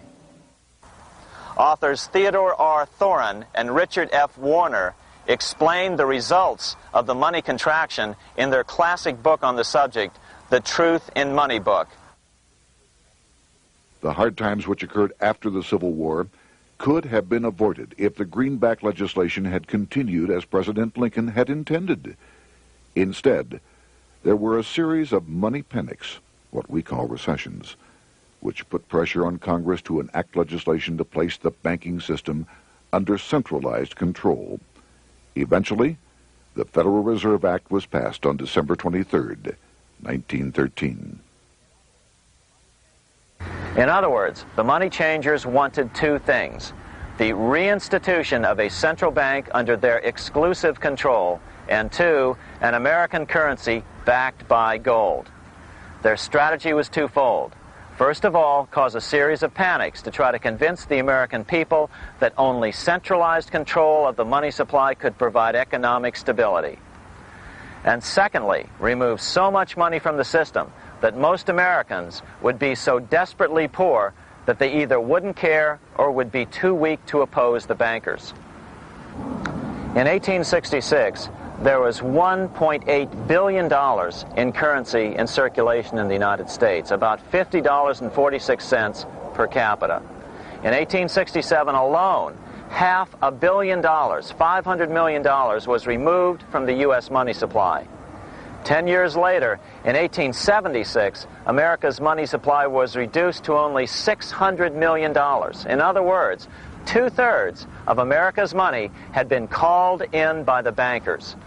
Only $14.60 per capita remained in circulation. 10 years later, the money supply had been reduced to only $400 million, even though the population had boomed. The result was that only $6.67 per capita remained in circulation, a 760% loss in buying power over 20 years. Today, economists try to sell the idea that recessions and depressions are a natural part of something they call the business cycle.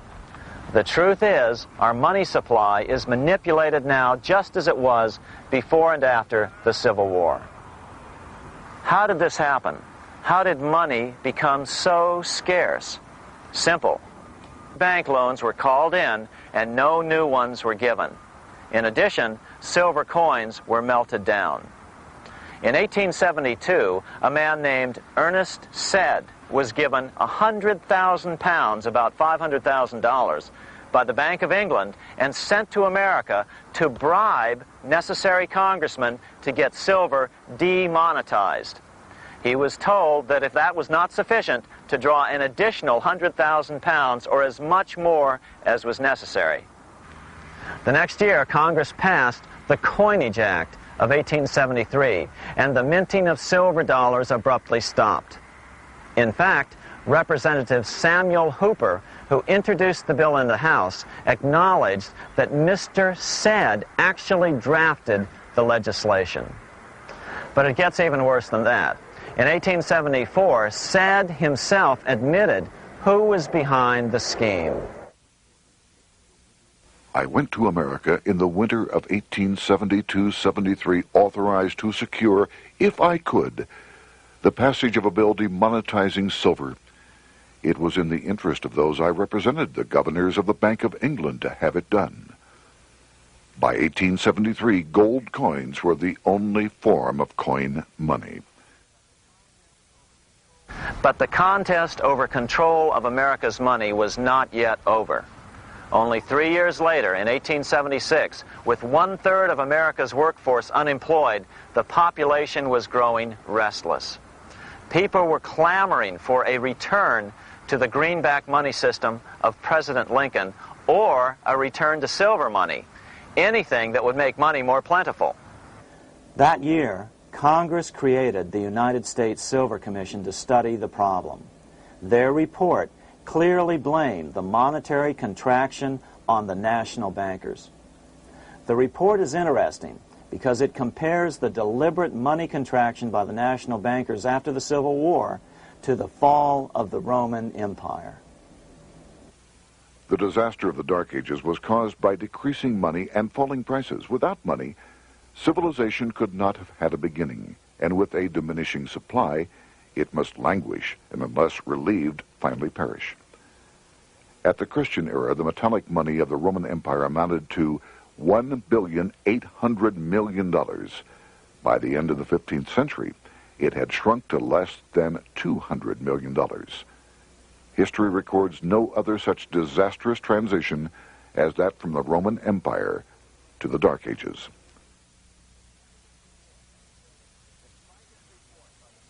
Despite this report by the Silver Commission, Congress took no action. The next year, 1877, riots broke out from Pittsburgh to Chicago. The torches of starving vandals lit up the sky. The bankers huddled to decide what to do. They decided to hang on. Now that they were back in control to a certain extent, they were not about to give it up. At the meeting of the American Bankers Association that year, they urged their membership to do everything in their power to put down the notion of a return to greenbacks. The ABA Secretary, James Buell, authored a letter to the members which blatantly called on the banks to subvert not only Congress, but the press. It is advisable to do all in your power to sustain such prominent daily and weekly newspapers, especially the agricultural and religious press, as will oppose the greenback issue of paper money, and that you will also withhold patronage from all applicants who are not willing to oppose the government issue of money. To repeal the act creating banknotes or to restore to circulation the government issue of money will be to provide the people with money and will therefore seriously affect our individual profits as bankers and lenders. See your congressman at once and engage him to support our interest that we may control legislation. As political pressure mounted in Congress for change, the press tried to turn the American people away from the truth. The New York Tribune put it this way on January 10th, 1878. "The capital of the country is organized at last, and we will see whether Congress will dare to fly in its face." But it didn't work entirely. On February 28, 1878, Congress passed the Sherman Law, allowing the minting of a limited number of silver dollars, ending the 5-year hiatus. This did not end gold backing of the currency, however, nor did it completely free silver. Previous to 1873, anyone who brought silver to the U.S. Mint could have it struck into silver dollars free of charge. No longer. But at least some money began to flow back into the economy again. With no further threat to their control, the bankers loosened up on loans, and the post-Civil War depression was finally ended. 3 years later, the American people elected Republican James Garfield president. Garfield understood how the economy was being manipulated. As a congressman, he had been chairman of the Appropriations Committee and was a member of Banking and Currency. After his inauguration, he slammed the money changers publicly in 1881. Whoever controls the volume of money in any country is absolute master of all industry and commerce. And when you realize that the entire system is very easily controlled, one way or another, by a few powerful men at the top, you will not have to be told how periods of inflation and depression originate. Unfortunately, within a few weeks of making this statement, on July 2nd of 1881, President Garfield was assassinated.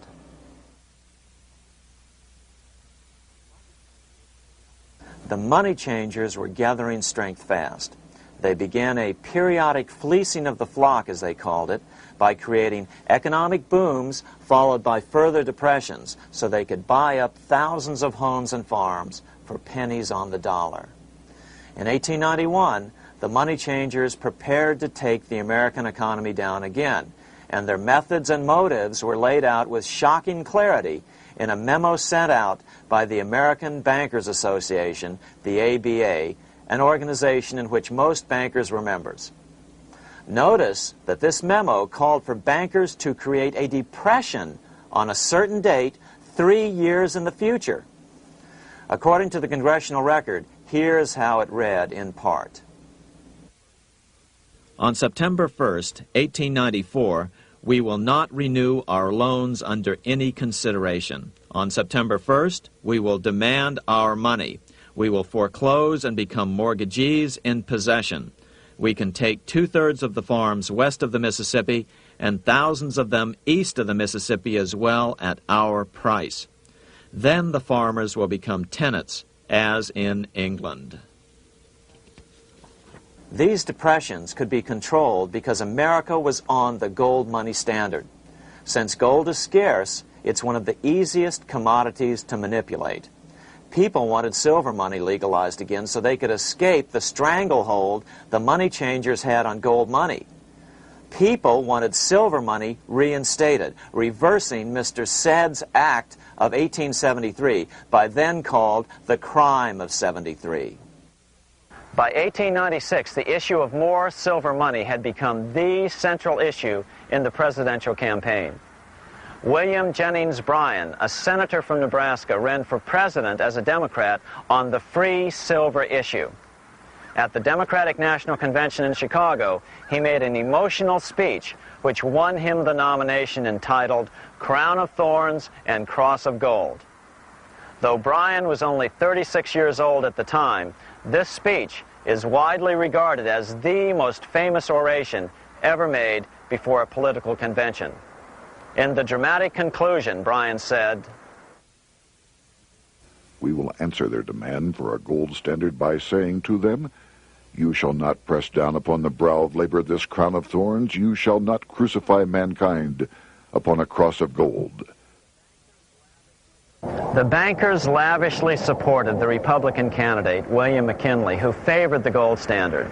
The resulting contest was amongst the most fiercely contested presidential races in American history. Bryan made over 600 speeches in 27 states. The McKinley campaign got manufacturers and industrialists to inform their employees that if Bryan were elected, all factories and plants would close and there would be no work. The ruse succeeded. McKinley beat Bryan by a small margin.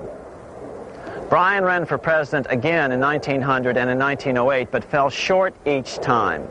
During the 1912 Democratic Convention, Bryan was a powerful figure who helped Woodrow Wilson win the nomination. When Wilson became president, he appointed Bryan as Secretary of State, but Bryan soon became disenchanted with the Wilson administration. Bryan served only 2 years in the Wilson administration before resigning in 1915 over the highly suspicious sinking of the Lusitania, the event which was used to drive America into World War I. Although William Jennings Bryan never gained the presidency, his efforts delayed the money changers for 17 years from attaining their next goal, a new, privately owned central bank for America.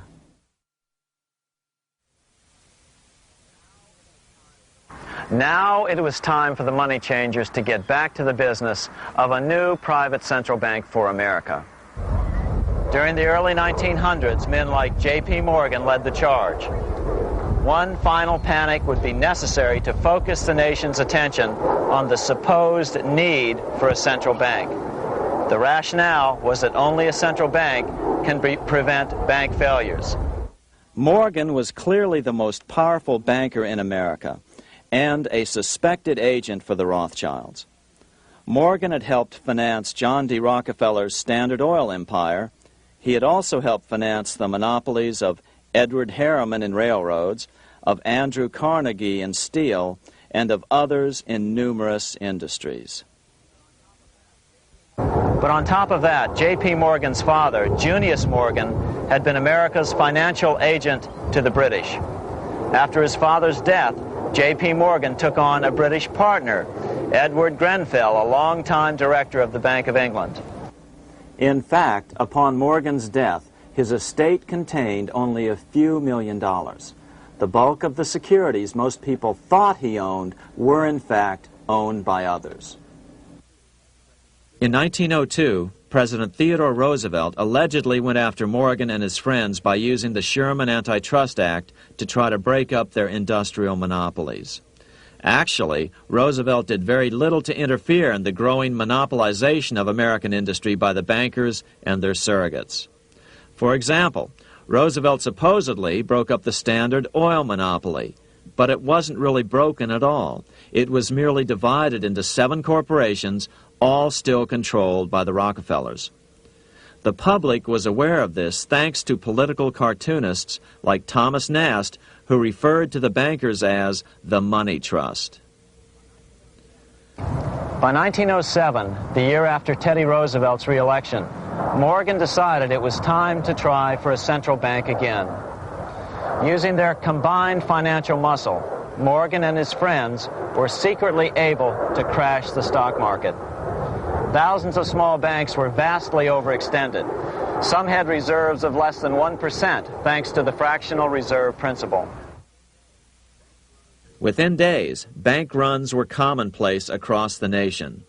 Now Morgan stepped into the public arena and offered to prop up the faltering American economy by supporting failing banks with money he manufactured out of nothing.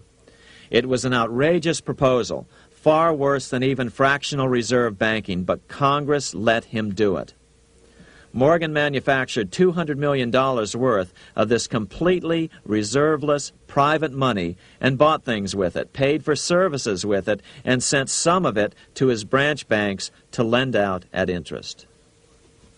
His plan worked. Soon, the public regained confidence in money in general and quit hoarding their currency. But as a result, banking power was further consolidated into the hands of a few large banks. By 1908, the panic was over, and Morgan was hailed as a hero by the president of Princeton University, a man by the name of Woodrow Wilson. All this trouble could be averted if we appointed a committee of 6 or 7 public-spirited men like J.P. Morgan to handle the affairs of our country. Economics textbooks would later explain that the creation of the Federal Reserve System was the direct result of the Panic of 1907. Quote, "With its alarming epidemic of bank failures, the country was fed up once and for all with the anarchy of unstable private banking," close quote. But Minnesota Congressman Charles A. Lindbergh Sr., the father of the famous aviator Lucky Lindy, later explained that the Panic of 1907 was really just a scam. Those not favorable to the money trust could be squeezed out of business, and the people frightened into demanding changes in the banking and currency laws which the money trust would frame. So, since the passage of the National Bank Act of 1863, the money changers had been able to create a series of booms and busts. The purpose was not only to fleece the American public of their property, but to later claim that the banking system was basically so unstable that it had to be consolidated into a central bank once again.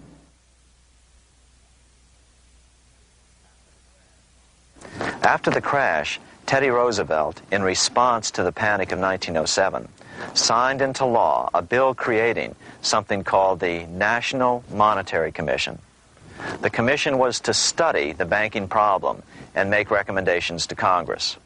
Of course, the commission was packed with Morgan's friends and cronies. The chairman was a man named Senator Nelson Aldrich from Rhode Island. Aldrich represented the Newport, Rhode Island homes of America's richest banking families.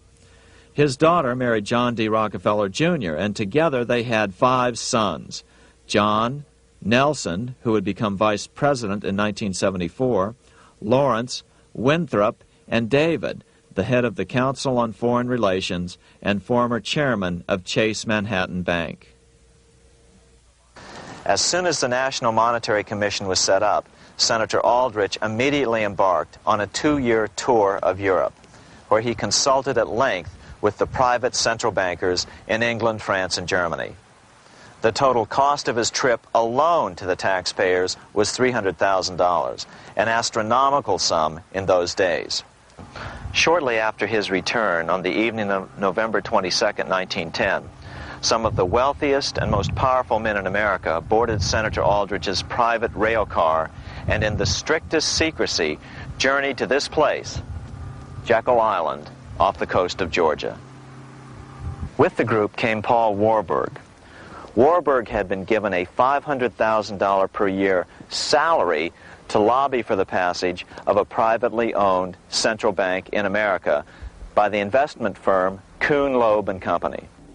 Warburg's partner in this firm was a man named Jacob Schiff, the grandson of the man who shared the Greenshield house with the Rothschild family in Frankfurt.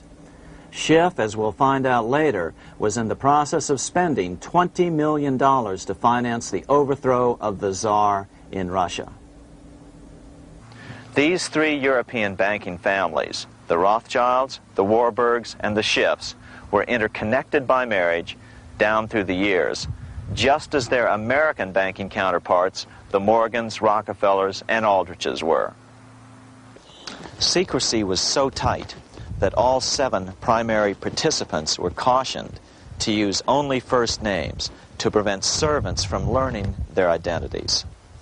Years later, one participant, Frank Vanderlip, president of National City Bank of New York and a representative of the Rockefeller family, confirmed the Jekyll Island trip in a February 9, 1935 edition of the Saturday Evening Post. I was as secretive, indeed as furtive as any conspirator. Discovery, we knew, simply must not happen, or else all our time and effort would be wasted. If it were to be exposed that our particular group had got together and written a banking bill, that bill would have no chance whatever of passage by Congress. The participants came here to figure out how to solve their major problem, how to bring back a privately owned central bank. But there were other problems that needed to be addressed as well. First of all, the market share of the big national banks was shrinking fast. In the first 10 years of the century, the number of U.S. banks had more than doubled to over 20,000. By 1913, only 29% of all banks were national banks, and they held only 57% of all deposits. As Senator Aldrich later admitted in a magazine article, before passage of this act, the New York bankers could only dominate the reserves of New York. Now, we are able to dominate the bank reserves of the entire country. Therefore, something had to be done to bring these new banks under their control.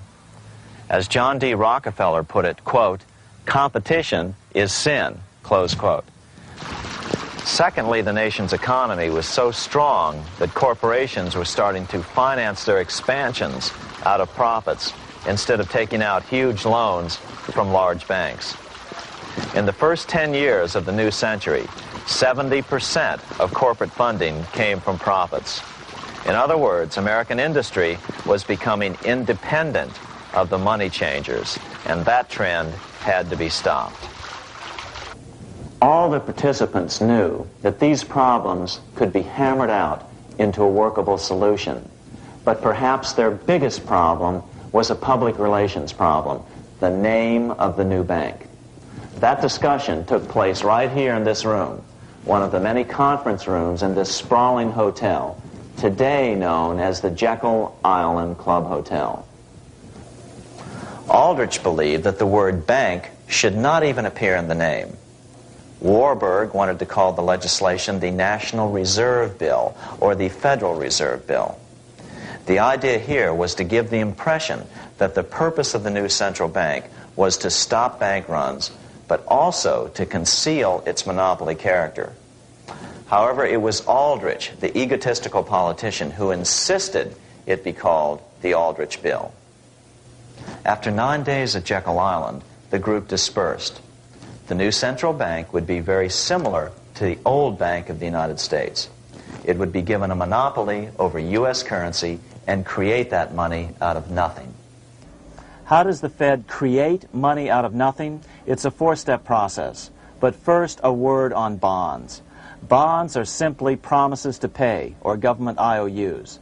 People buy bonds to get a secure rate of interest.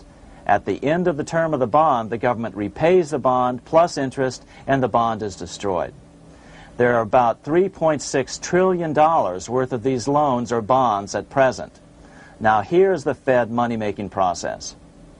Step 1. The Federal Open Market Committee approves the purchase of U.S. bonds on the open market. Step 2. The bonds are purchased by the Fed from whoever is offering them for sale on the open market. Step 3. The Fed pays for the bonds with electronic credits to the seller's bank, which in turn credits the seller's bank account. The trick is that these credits are based on nothing. The Fed just creates them. Step 4. The banks use these deposits as reserves. They can loan out over 10 times the amount of their reserves to new borrowers, all at interest.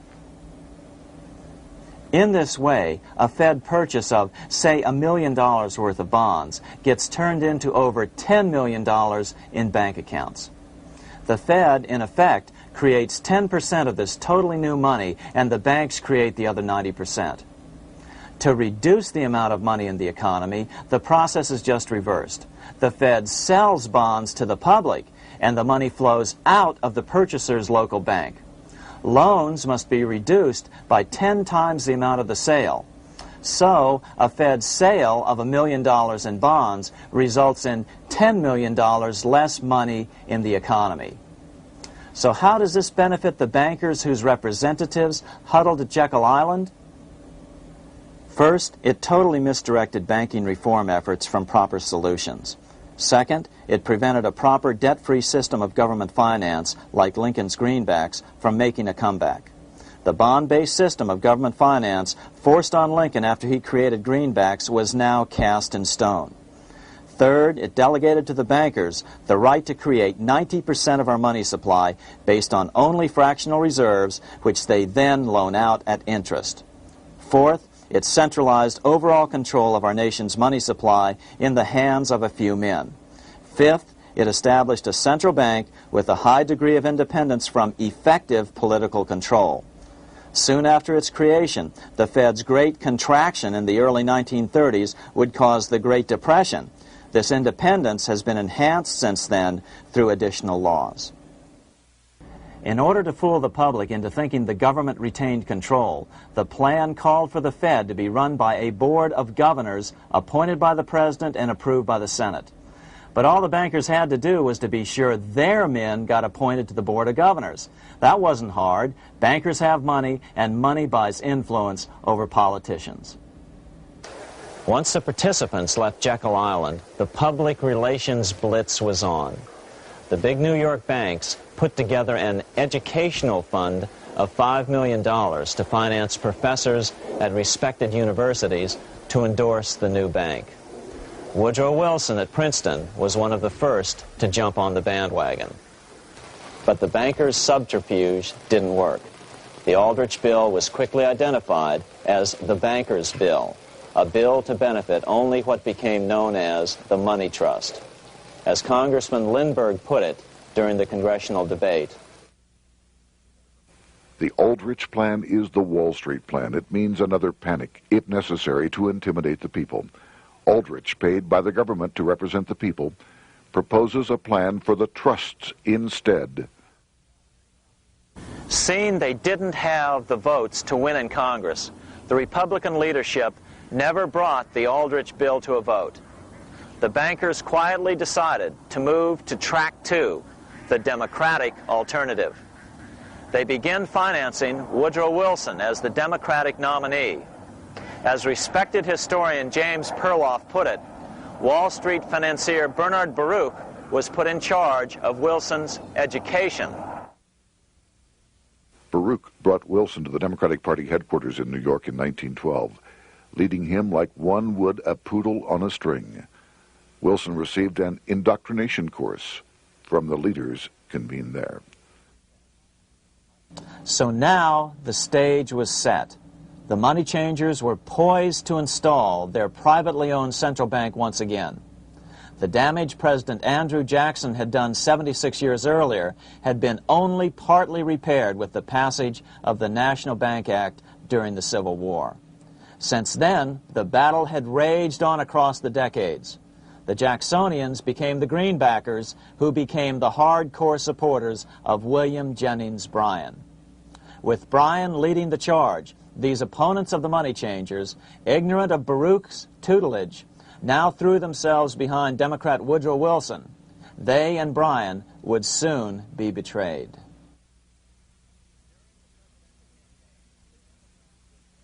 During the presidential campaign, the Democrats were careful to pretend to oppose the Aldrich bill. As Representative Lewis McFadden, himself a Democrat, as well as chairman of the House Banking and Currency Committee, explained it 20 years after the fact. The Aldrich bill was condemned in the platform. When Woodrow Wilson was nominated, the men who ruled the Democratic Party promised the people that if they were returned to power, there would be no central bank established here while they held the reins of government. 13 months later, that promise was broken, and the Wilson administration, under the tutelage of those sinister Wall Street figures who stood behind Colonel House, established here in our free country the worm-eaten, monarchical institution of the King's Bank, to control us from the top downward and to shackle us from the cradle to the grave. Once Wilson was elected, Morgan, Warburg, Baruch, and company advanced a new plan, which Warburg named the Federal Reserve System. The Democratic leadership hailed the new bill, called the Glass-Owen Bill, as something radically different from the Aldrich bill. But in fact, the bill was virtually identical in every important detail. In fact, so vehement were the Democratic denials of similarity that Paul Warburg, the father of both bills, had to step in to reassure his paid friends in Congress that the two bills were virtually identical. Brushing aside the external differences affecting the shells, we find the kernels of the two systems very closely resembling and related to one another. But that admission was for private consumption only. Publicly, the money trust trotted out Senator Aldrich and Frank Vanderlip, the president of Rockefeller's National City Bank of New York and one of the Jekyll Island Seven, to oppose the new Federal Reserve System. Years later, however, Vanderlip admitted in the Saturday Evening Post that the two measures were virtually identical. Although the Aldrich Federal Reserve Plan was defeated when it bore the name Aldrich, nevertheless, its essential points were all contained in the plan that finally was adopted.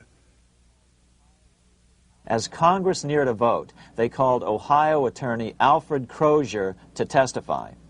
Crozier noted the similarities between the Aldrich bill and the Glass-Owen bill. The bill grants just what Wall Street and the big banks for 25 years have been striving for: private instead of public control of currency. It, the Glass-Owen bill, does this as completely as the Aldrich bill.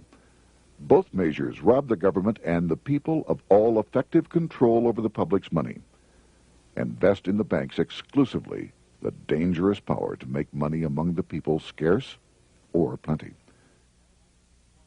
During the debate on the measure, senators complained that the big banks were using their financial muscle to influence the outcome. "There are bankers in this country who are enemies of the public welfare," said one senator. What an understatement. Despite the charges of deceit and corruption, the bill was finally snuck through the Senate on December 22, 1913, after most senators had left town for the holidays, after having been assured by the leadership that nothing would be done until long after the Christmas recess. On the day the bill was passed, Congressman Lindbergh prophetically warned his countrymen that this act establishes the most gigantic trust on earth.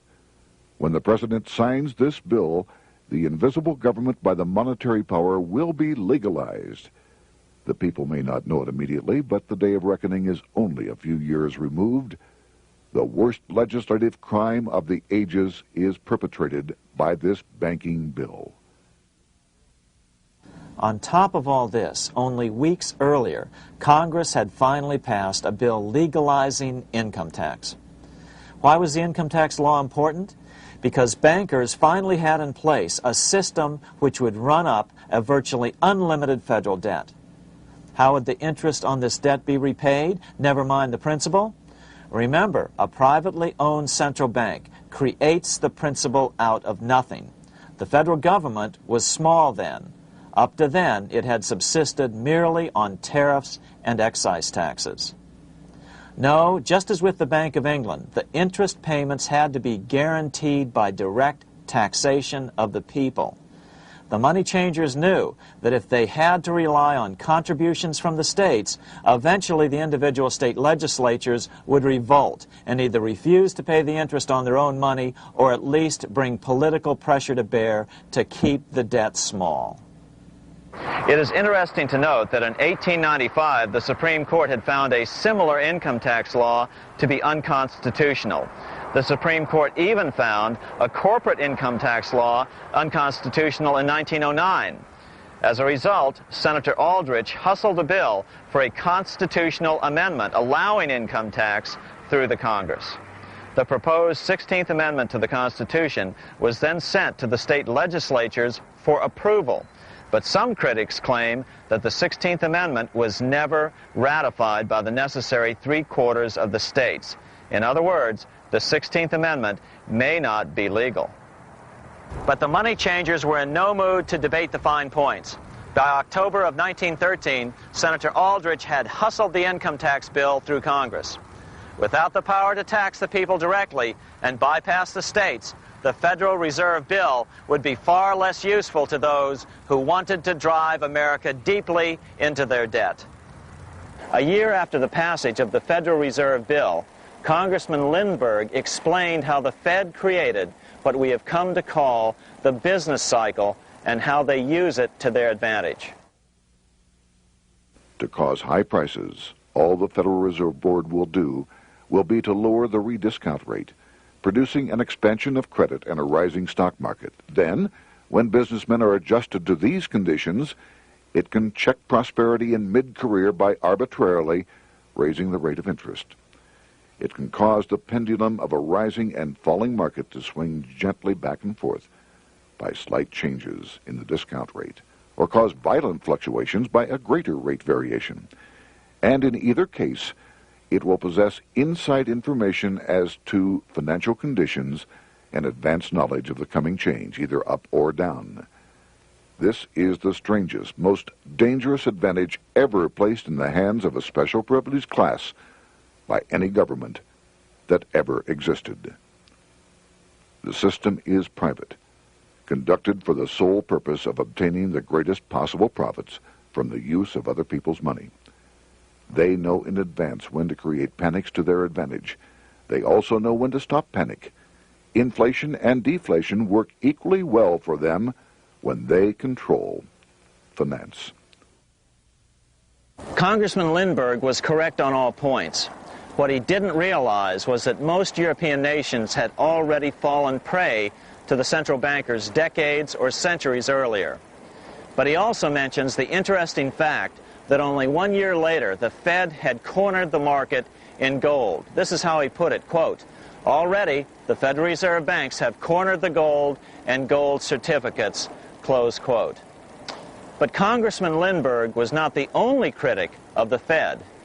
Congressman Lewis McFadden, the chairman of the House Banking and Currency Committee from 1920 to 1931, remarked that the Federal Reserve Act brought about a superstate controlled by international bankers and international industrialists acting together to enslave the world for their own pleasure.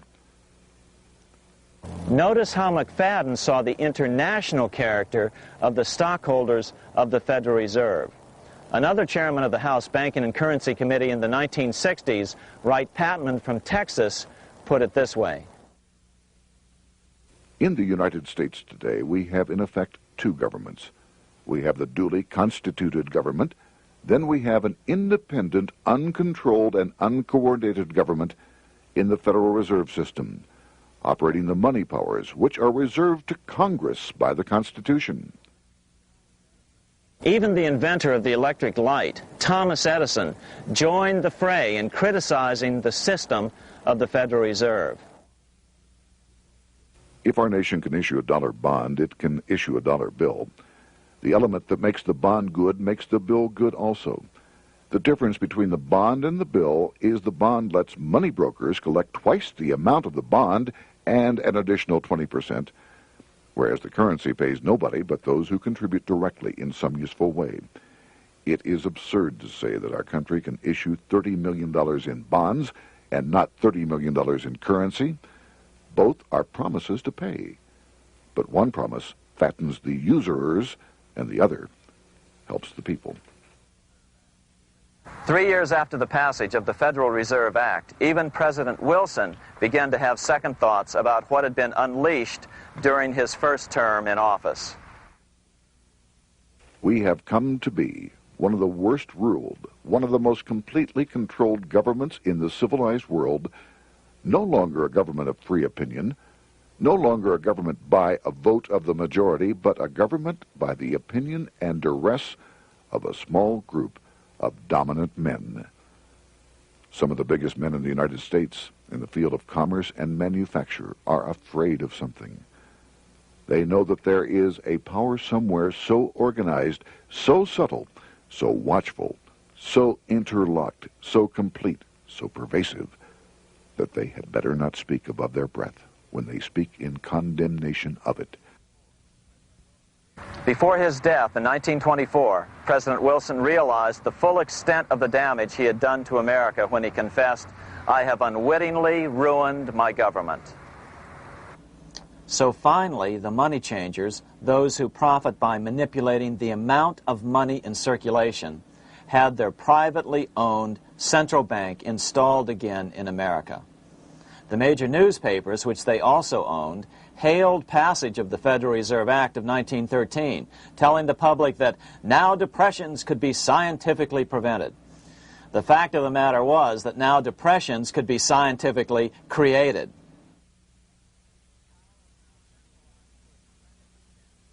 Power was now centralized to a tremendous extent. Now it was time for a war, a really big war. In fact, the First World War.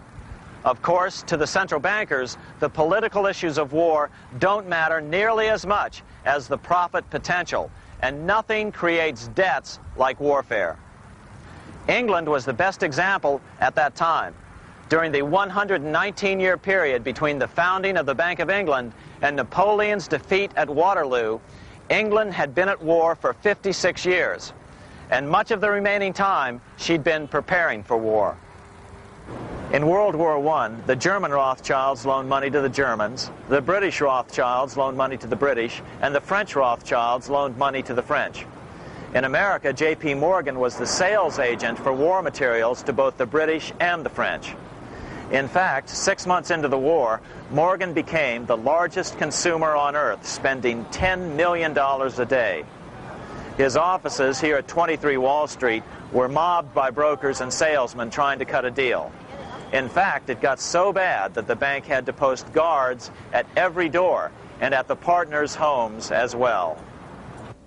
Many other New York bankers made out as well from the war. President Wilson appointed Bernard Baruch to head the War Industries Board. According to historian James Perloff, both Baruch and the Rockefellers profited by some $200 million during the war. But profits were not the only motive. There was also revenge. The money changers never forgave the czars for their support of Lincoln during the Civil War. Also, Russia was the last major European nation to refuse to give in to the privately owned central bank scheme. 3 years after World War I broke out, the Russian Revolution toppled the Tsar and installed the scourge of communism. Jacob Schiff of Kuhn Loeb and Company bragged from his deathbed that he had spent $20 million towards the defeat of the Tsar.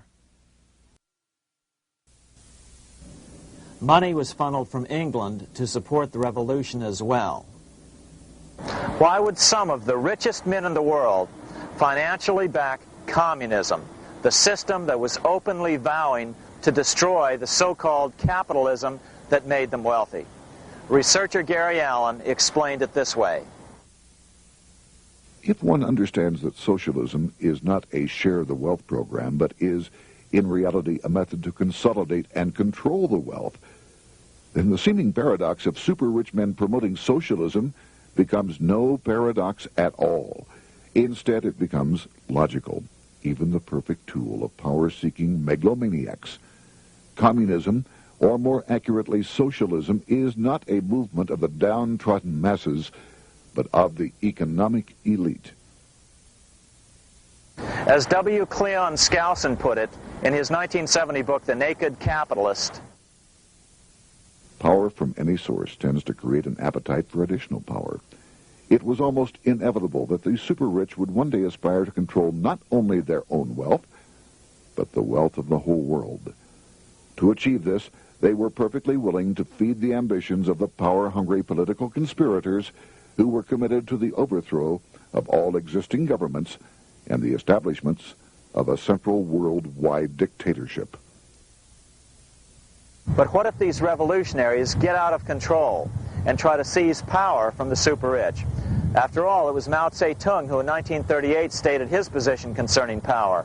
Political power grows out of the barrel of a gun. The Wall Street, London axis elected to take the risk. The master planners attempted to control revolutionary communist groups by feeding them vast quantities of money when they obeyed and contracting their money supply or even financing their opposition if they got out of control. Lenin began to understand that although he was the absolute dictator of the new Soviet Union, he was not pulling the financial strings. Someone else was silently in control. The state does not function as we desired. The car does not obey. A man is at the wheel and seems to lead it, but the car does not drive in the desired direction. It moves as another force wishes.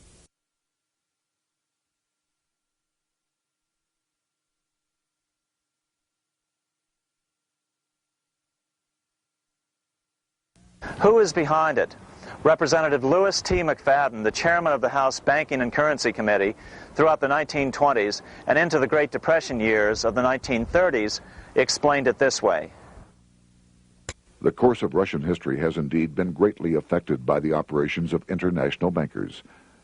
The Soviet government has been given United States Treasury funds by the Federal Reserve Board, acting through the Chase Bank. England has drawn money from us through the Federal Reserve banks and has relent it at high rates of interest to the Soviet government.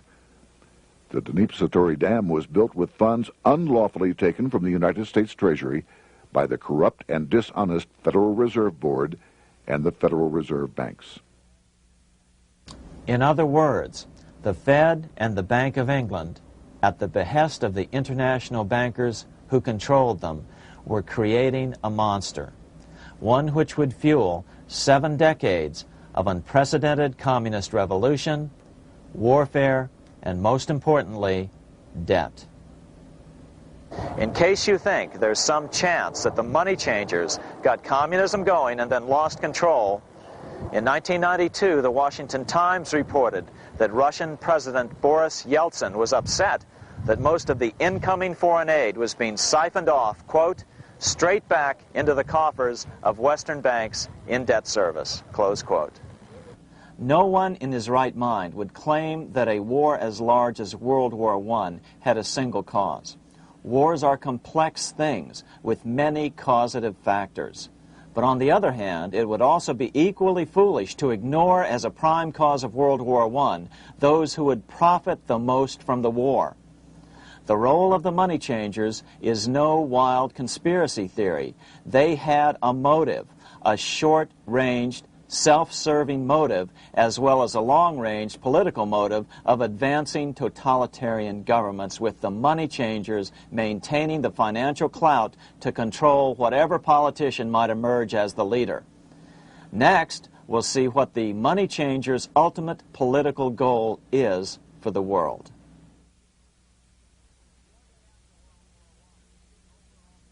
Shortly after World War I, the overall political agenda of the money changers began to be clear.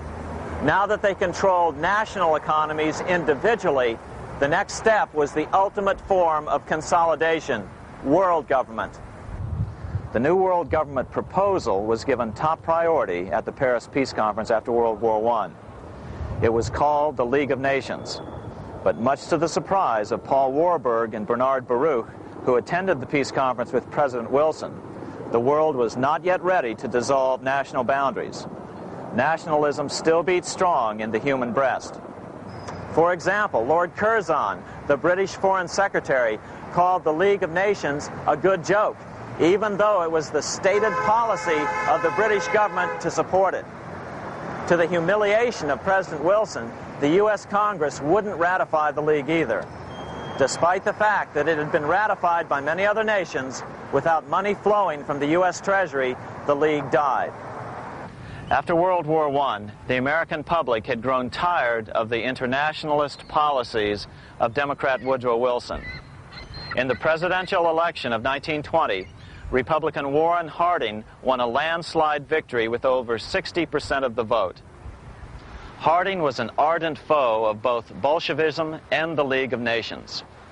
His election, which opened a 12-year run of Republican presidents in the White House, led to an unprecedented era of prosperity known as the Roaring Twenties. Despite the fact that the war had brought America a debt 10 times larger than its Civil War debt, still the American economy surged. Gold had poured into the country during the war, and it continued to do so afterwards. In the early 1920s, the governor of this bank, the Federal Reserve Bank of New York, a man named Benjamin Strong, met frequently with the secretive and eccentric governor of the Bank of England, Montague Norman. Norman was determined to replace the gold England had lost to the U.S. during World War I and return the Bank of England to its former position of dominance in world finance. On top of that, rich with gold, the American economy might get out of control again, just like it had done after the Civil War. During the next 8 years, under the presidencies of Harding and Coolidge, the huge federal debt built up during World War I was cut by 38%, down to $16 billion, the greatest percentage drop in U.S. history. During the election of 1920, Warren Harding and Calvin Coolidge ran against James Cox, the governor of Ohio, and the little-known Franklin D. Roosevelt, who had previously risen to no higher post than President Wilson's Assistant Secretary of the Navy. After his inauguration, Harding moved quickly to formally kill the League of Nations. Then he quickly moved to reduce domestic taxes while raising tariffs to record heights.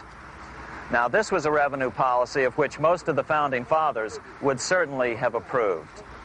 His second year in office, Harding took ill on a train trip in the West and suddenly died. Although no autopsy was performed, the cause was said to be either pneumonia or food poisoning. When Coolidge took over, he continued Harding's domestic economic policy of high tariffs on imports while cutting income taxes. As a result, the economy grew at such a rate that net revenue still increased. Now that had to be stopped. So just as they'd done so frequently before, the money changers decided it was time to crash the American economy. The Federal Reserve began flooding the country with money. They increased the money supply by 62% during these years. Money was plentiful. This is why it was known as the Roaring Twenties. Before his death in 1919, former President Teddy Roosevelt warned the American people what was going on.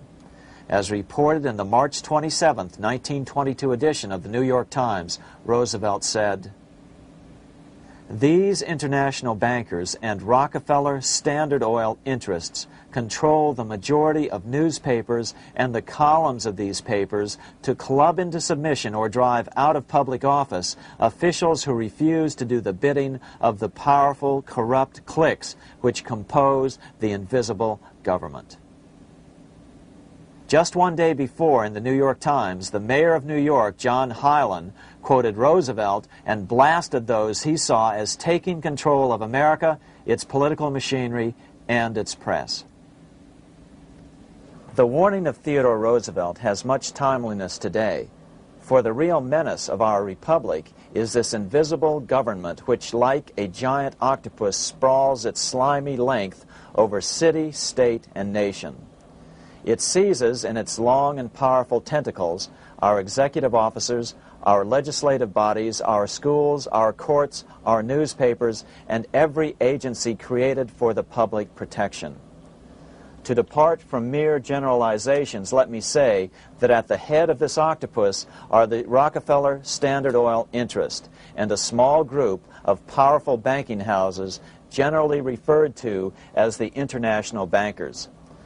The little coterie of powerful international bankers virtually run the United States government for their own selfish purposes. They practically control both parties, write political platforms, make cat's paws of party leaders, use the leading men of private organizations, and resort to every device to place in nomination for high public office only such candidates as will be amenable to the dictates of corrupt big business. These international bankers and Rockefeller Standard Oil interests control the majority of newspapers and magazines in this country. Why didn't people listen to such strong warnings and demand that Congress reverse its 1913 passage of the Federal Reserve Act? Because remember, it was the 1920s. A steady increase in bank loans contributed to a rising market. In other words, just as it is today, in times of prosperity, no one wants to worry about economic issues. But there was a dark side to all this prosperity.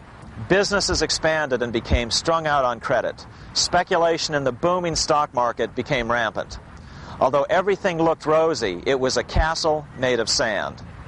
When all was in readiness, in April of 1929, Paul Warburg, the father of the Federal Reserve, sent out a secret advisory warning his friends that a collapse and nationwide depression was certain. In August of 1929, the Fed began to tighten money. It is not a coincidence that the biographies of all the Wall Street giants of that era, John D. Rockefeller, J.P. Morgan, Bernard Baruch, etc., all marvel that they got out of the stock market just before the crash and put all their assets in cash or gold. On October 24th, 1929, the big New York bankers called in their 24-hour broker call loans. This meant that both stockbrokers and customers had to dump their stocks on the market to cover their loans, no matter what price they had to sell them for. As a result, the market tumbled, and that day was known as Black Thursday. According to John Kenneth Galbraith, writing in The Great Crash, 1929, at the height of the selling frenzy, Bernard Baruch brought Winston Churchill into the visitors' gallery of the New York Stock Exchange here to witness the panic and impress him with his power over the wild events down on the floor. Congressman Louis McFadden, chairman of the House Committee on Banking and Currency from 1920 to 1931, knew who to blame. He accused the Fed and the international bankers of orchestrating the crash. It was not accidental. It was a carefully contrived occurrence. The international bankers sought to bring about a condition of despair here so that they might emerge as rulers of us all. But McFadden went even farther. He openly accused them of causing the crash in order to steal America's gold. In February 1931, in the midst of the Depression, he put it this way. I think it can hardly be disputed that the statesmen and financiers of Europe are ready to take almost any means to reacquire rapidly the gold stock which Europe lost to America as the result of World War I. Curtis Dahl, a broker for Lehman Brothers, was on the floor of the New York Stock Exchange the day of the crash. In his 1970 book, FDR, My Exploited Father-in-Law, he explained that the crash was triggered by the planned sudden shortage of call money in the New York money market. Actually, it was the calculated shearing of the public by the world money powers triggered by the planned sudden shortage of call money in the New York money market. Within a few weeks, $3 billion of wealth simply seemed to vanish. Within a year, $40 billion had been lost. But did it really disappear? Or was it simply consolidated in fewer hands? And what did the Federal Reserve do? Instead of moving to help the economy out by quickly lowering interest rates to stimulate the economy, the Fed continued to brutally contract the money supply further, deepening the Depression. Between 1929 and 1933, the Fed reduced the money supply by an additional 33%. Although most Americans have never heard that the Fed was the cause of the Depression, this is well known among top economists. Milton Friedman, the Nobel Prize-winning economist now of Stanford University, said the same thing in a National Public Radio interview in January of 1996. The Federal Reserve definitely caused the Great Depression by contracting the amount of currency in circulation by 1/3 from 1929 to 1933. But the money lost by most Americans during the Depression didn't just vanish. It was just redistributed into the hands of those who had gotten out just before the crash and had purchased gold, which is always a safe place to put your money just before a depression. But America's money also went overseas. Incredibly, as President Hoover was heroically trying to rescue banks and prop up businesses, with millions of Americans starving as the Great Depression deepened, millions of dollars were being spent rebuilding Germany from damage sustained during World War I. 8 years before Hitler would invade Poland, Representative Louis McFadden, chairman of the House Banking and Currency Committee, warned Congress that Americans were paying for Hitler's rise to power. After World War I, Germany fell into the hands of the German international bankers. Those bankers bought her, and they now own her lock, stock, and barrel.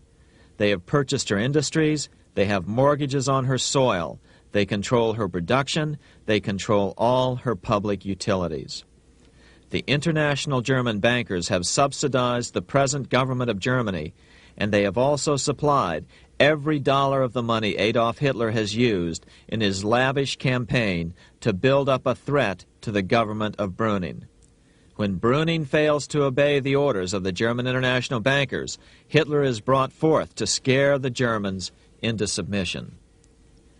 Through the Federal Reserve Board, over $30 billion of American money has been pumped into Germany. You have all heard of the spending that's taken place in Germany. Modernistic dwellings, her great planetariums, her gymnasiums, her swimming pools, her fine public highways, her perfect factories. All this was done on our money. All this was given to Germany through the Federal Reserve Board. The Federal Reserve Board has pumped so many billions of dollars into Germany that they dare not name the total. Franklin D. Roosevelt was swept into office during the 1932 presidential election. Once Roosevelt was in office, however, sweeping emergency banking measures were immediately announced, which did nothing but increase the Fed's power over the money supply. Then, and only then, did the Fed finally begin to loosen the purse strings and feed new money out to the starving American people. At first, Roosevelt railed against the money changers as being the cause of the Depression. Believe it or not, this is what he said on March 4th, 1933, in his inaugural address. Practices of the unscrupulous money changers stand indicted in the court of public opinion, rejected by the hearts and minds of men. The money changers have fled from their high seats in the temple of our civilization. But 2 days later, Roosevelt declared a bank holiday and closed all banks. Later that year, Roosevelt outlawed private ownership of all gold bullion and all gold coins with the exception of rare coins. Most of the gold in the hands of the average American was in the form of gold coins. The new decree was, in effect, a confiscation.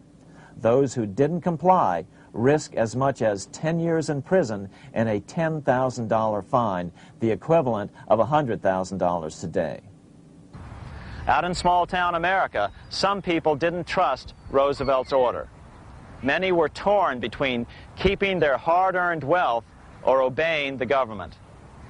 Those who did turn in their gold were paid the official price for it, $20.66 per ounce. So unpopular was the confiscation order that no one anywhere in government would take credit for authoring it. No congressman claimed it. At the signing ceremony, President Roosevelt made it clear to all present that he was not the author of it and publicly stated that he had not ever read it. Even his Secretary of the Treasury said he'd never read it either, saying it was, quote, what the experts wanted. Roosevelt convinced the public to give up their gold by saying that pooling the nation's resources was necessary to get America out of the Depression. With great fanfare, he ordered a new bullion depository built to hold the mountain of gold the U.S. government was illegally confiscating. By 1936, the U.S. bullion depository at Fort Knox was completed, and in January 1937, the gold began to flow into it. The rip-off of the ages was about to proceed. In 1935, once the gold had all been turned in, the official price of gold was suddenly raised to $35 per ounce. But the catch was, only foreigners could sell their gold at the new higher price. The money changers who had heeded Warburg's note and gotten out of the stock market just before the crash and bought gold at $20.66 per ounce, then shipped it to London, could now bring it back and sell it back to the government, nearly doubling their money while the average American starved. The Fort Knox Bullion Depository sits here in the middle of the Fort Knox Military Reservation, 30 miles southwest of Louisville, Kentucky. This was as close as we were permitted to get to the depository despite years of letters from members of Congress to allow our film crew inside.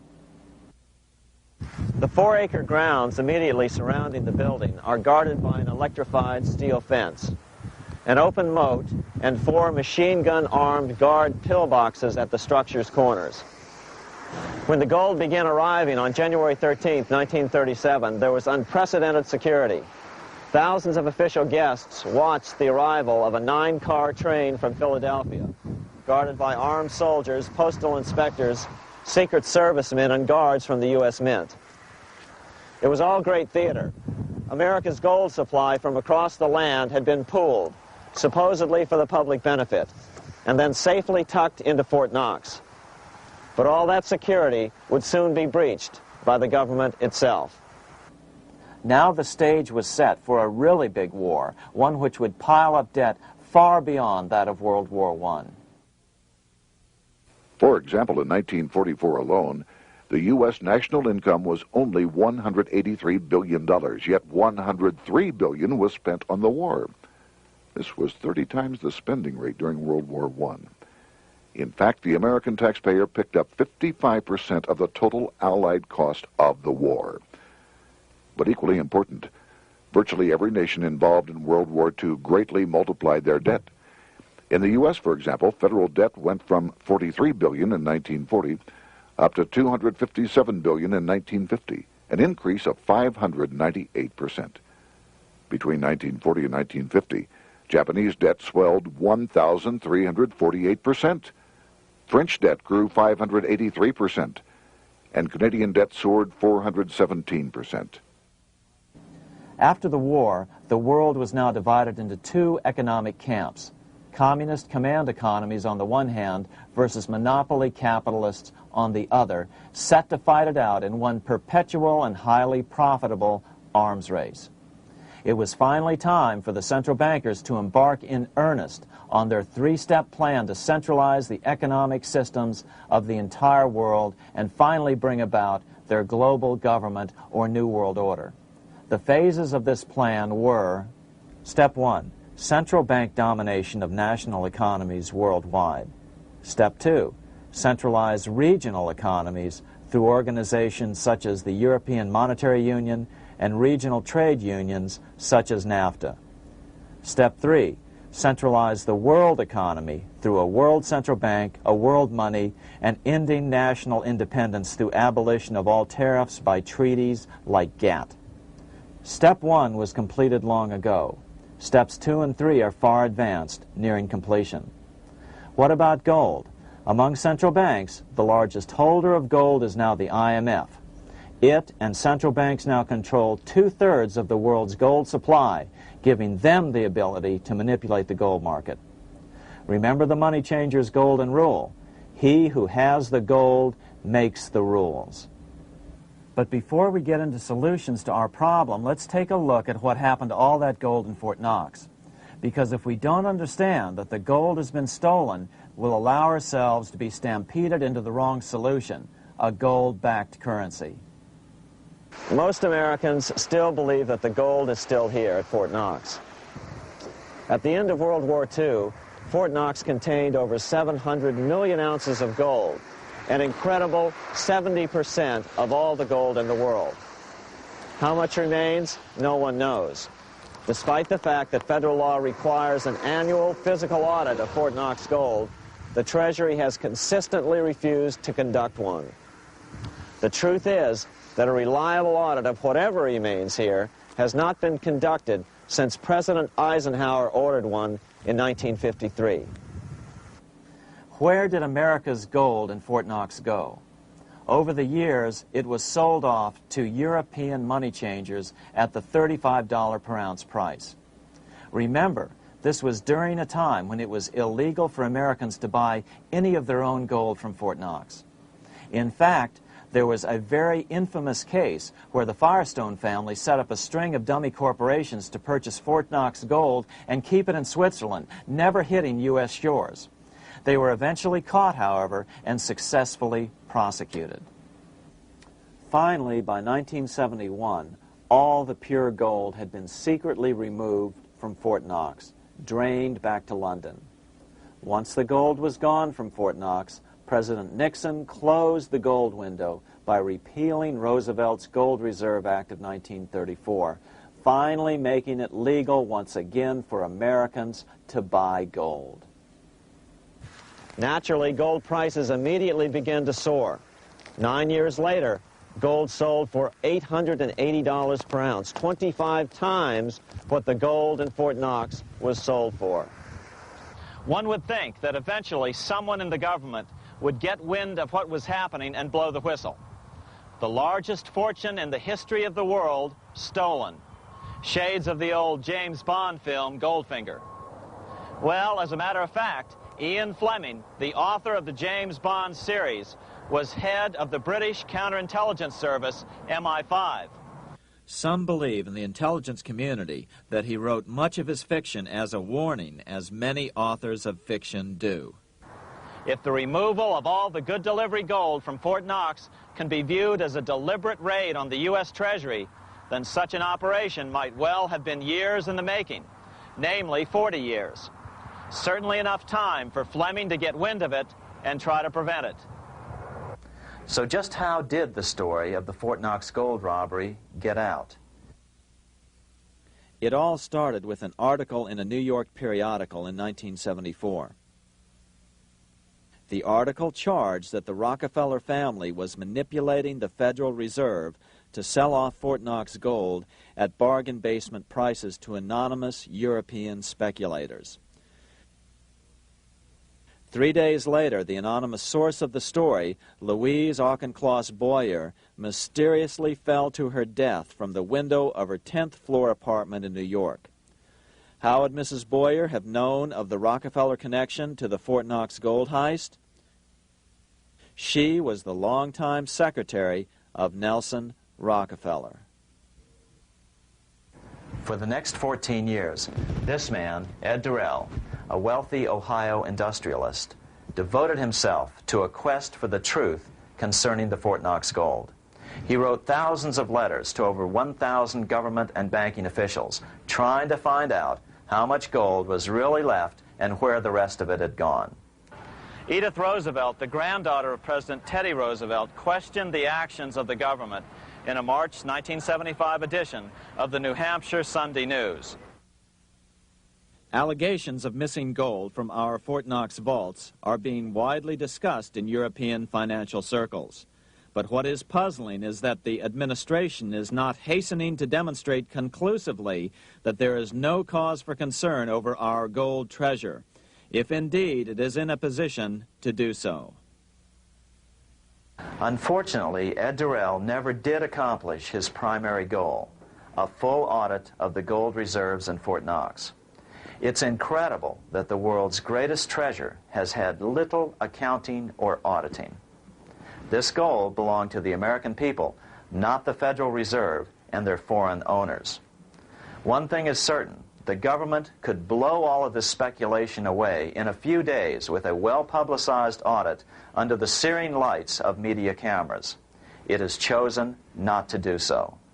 One must conclude that they are afraid of the truth such an audit would reveal. What is the government so afraid of? Here's the answer. When President Ronald Reagan took office in 1981, his conservative friends urged him to study the feasibility of returning to a gold standard as the only way to curb government spending. It sounded like a reasonable alternative, so President Reagan appointed a group of men called the Gold Commission to study the situation and report back to Congress. What Reagan's Gold Commission reported back to Congress in 1982 was the following shocking revelation concerning gold. The U.S. Treasury owned no gold at all. All the gold that was left in Fort Knox was now owned by the Federal Reserve, a group of private bankers, as collateral against the national debt.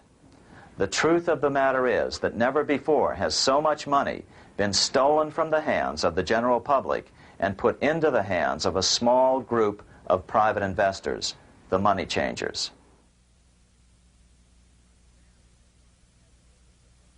I'm standing in front of the headquarters of the International Monetary Fund located in Washington, D.C. Across the street, right over there, is the headquarters of the World Bank. What are these organizations and who controls them? And most importantly, are they about to create a huge worldwide depression? Let us step back in time for a moment to the aftermath of World War I. People were tired of war, so under the guise of peacemaking, the international bankers devised a plan to consolidate power even further. Claiming only an international government would stem the tide of world wars, the money changers pushed forward a proposal for world government which stood on three legs. A world central bank to be called the Bank of International Settlements, a world judiciary to be called the World Court located in The Hague, the Netherlands, and a world executive and legislature to be called the League of Nations. As President Clinton's mentor, Georgetown historian Carroll Quigley wrote in his 1966 book, Tragedy and Hope, the powers of financial capitalism had a far-reaching plan, nothing less than to create a world system of financial control in private hands, able to dominate the political system of each country and the economy of the world as a whole. This system was to be controlled in a feudalistic fashion by the central banks of the world, acting in concert by secret agreements arrived at in frequent meetings and conferences. The apex of the system was to be the Bank for International Settlements in Bâle, Switzerland, a private bank owned and controlled by the world central banks, which were themselves private corporations. Each central bank sought to dominate its government by its ability to control treasury loans, to manipulate foreign exchanges, to influence the level of economic activity in the country, and to influence cooperative politicians by subsequent economic rewards in the business world. Despite intense pressure from the international bankers and the press, a handful of U.S. senators, led by Senator Henry Cabot Lodge, kept the U.S. out of these schemes. Without U.S. participation, the League was doomed.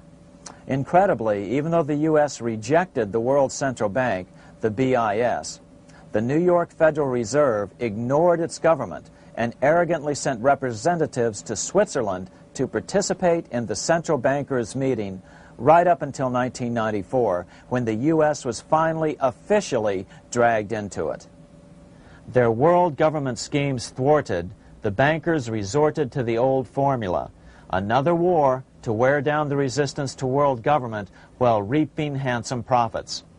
To this end, Wall Street helped resurrect Germany through the Thyssen banks, which were affiliated with the Harriman interest in New York, just as the Chase Bank had assisted in the financing of the Bolshevik Revolution in Russia during World War I.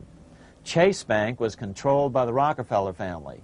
Subsequently, it was merged with Warburg's Manhattan Bank to form the Chase Manhattan Bank. Now this has merged with Chemical Bank of New York, making it the largest Wall Street bank. Their strategy worked. Even before World War II was over, world government was back on track. In 1944, at Bretton Woods, New Hampshire, the International Monetary Fund and the World Bank were approved with full U.S. participation. The Second League of Nations, renamed the United Nations, was approved in 1945. Soon, a new international court system was functioning as well.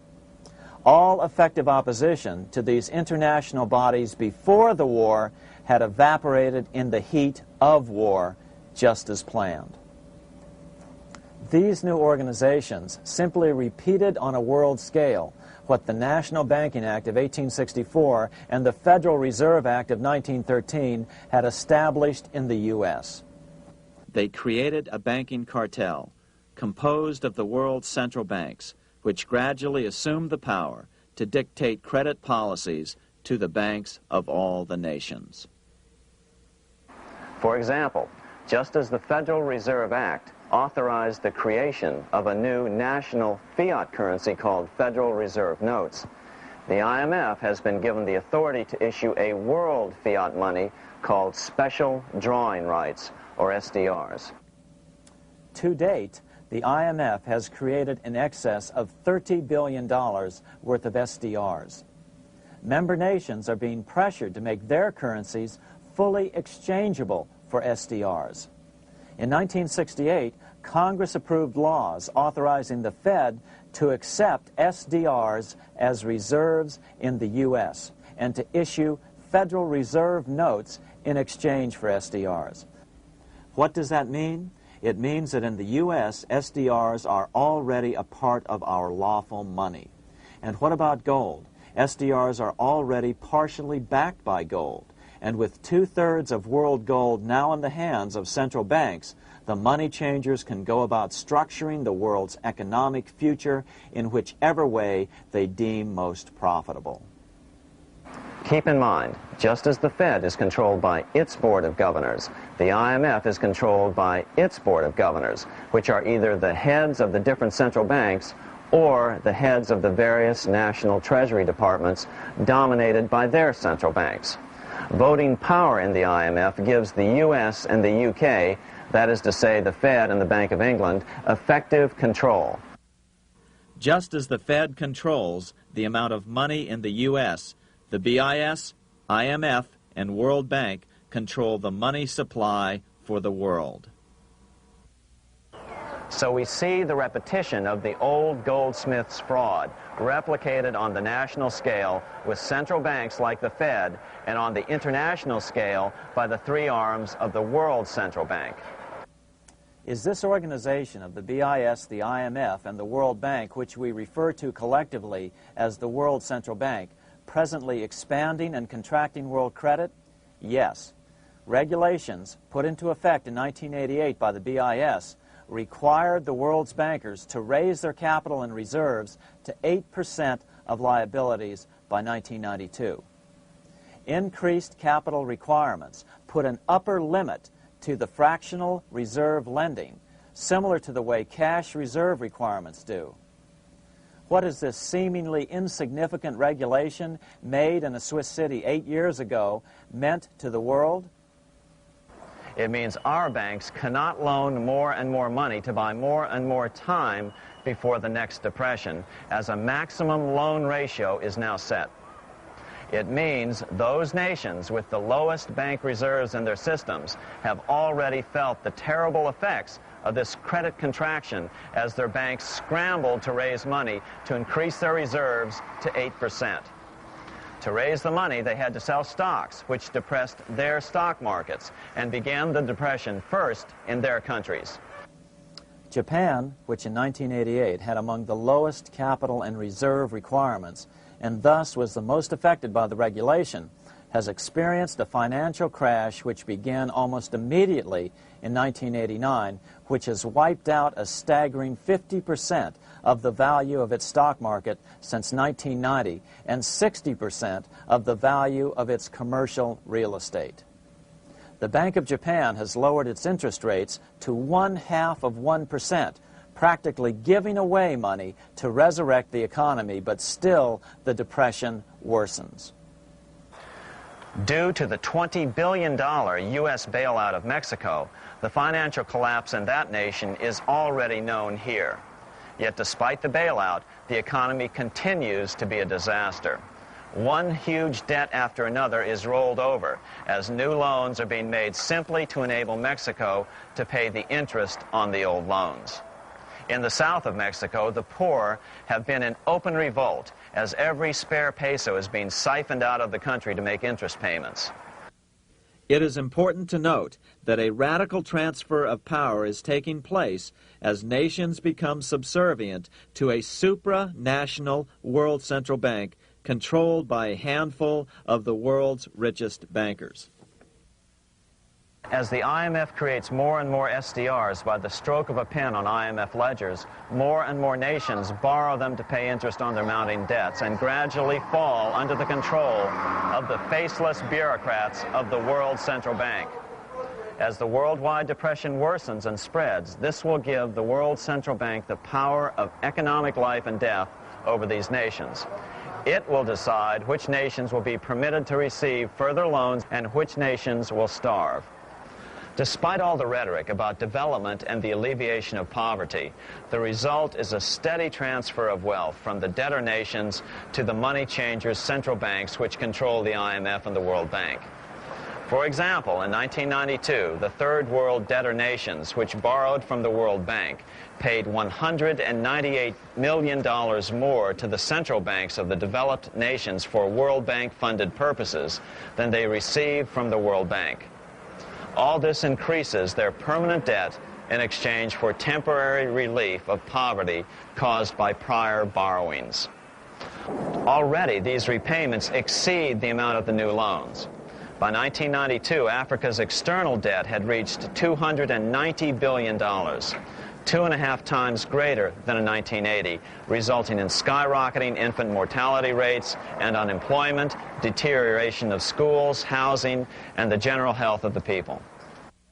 The entire world faces the immeasurable suffering already destroying the third world and now Japan, all for the benefit of the money changers. As one prominent Brazilian politician put it, "The Third World War has already started. It is a silent war, not for that reason any less sinister. The war is tearing down Brazil, Latin America, and practically all the Third World. Instead of soldiers dying, there are children. It is a war over the Third World debt, one which has as its main weapon interest, a weapon more deadly than the atom bomb, more shattering than a laser beam."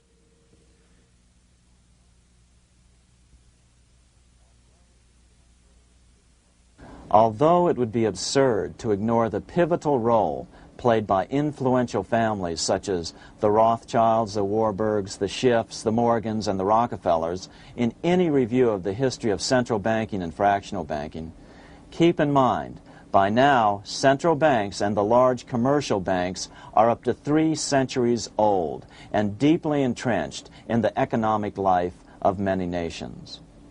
These banks are no longer dependent on clever individuals such as a Nathan Rothschild.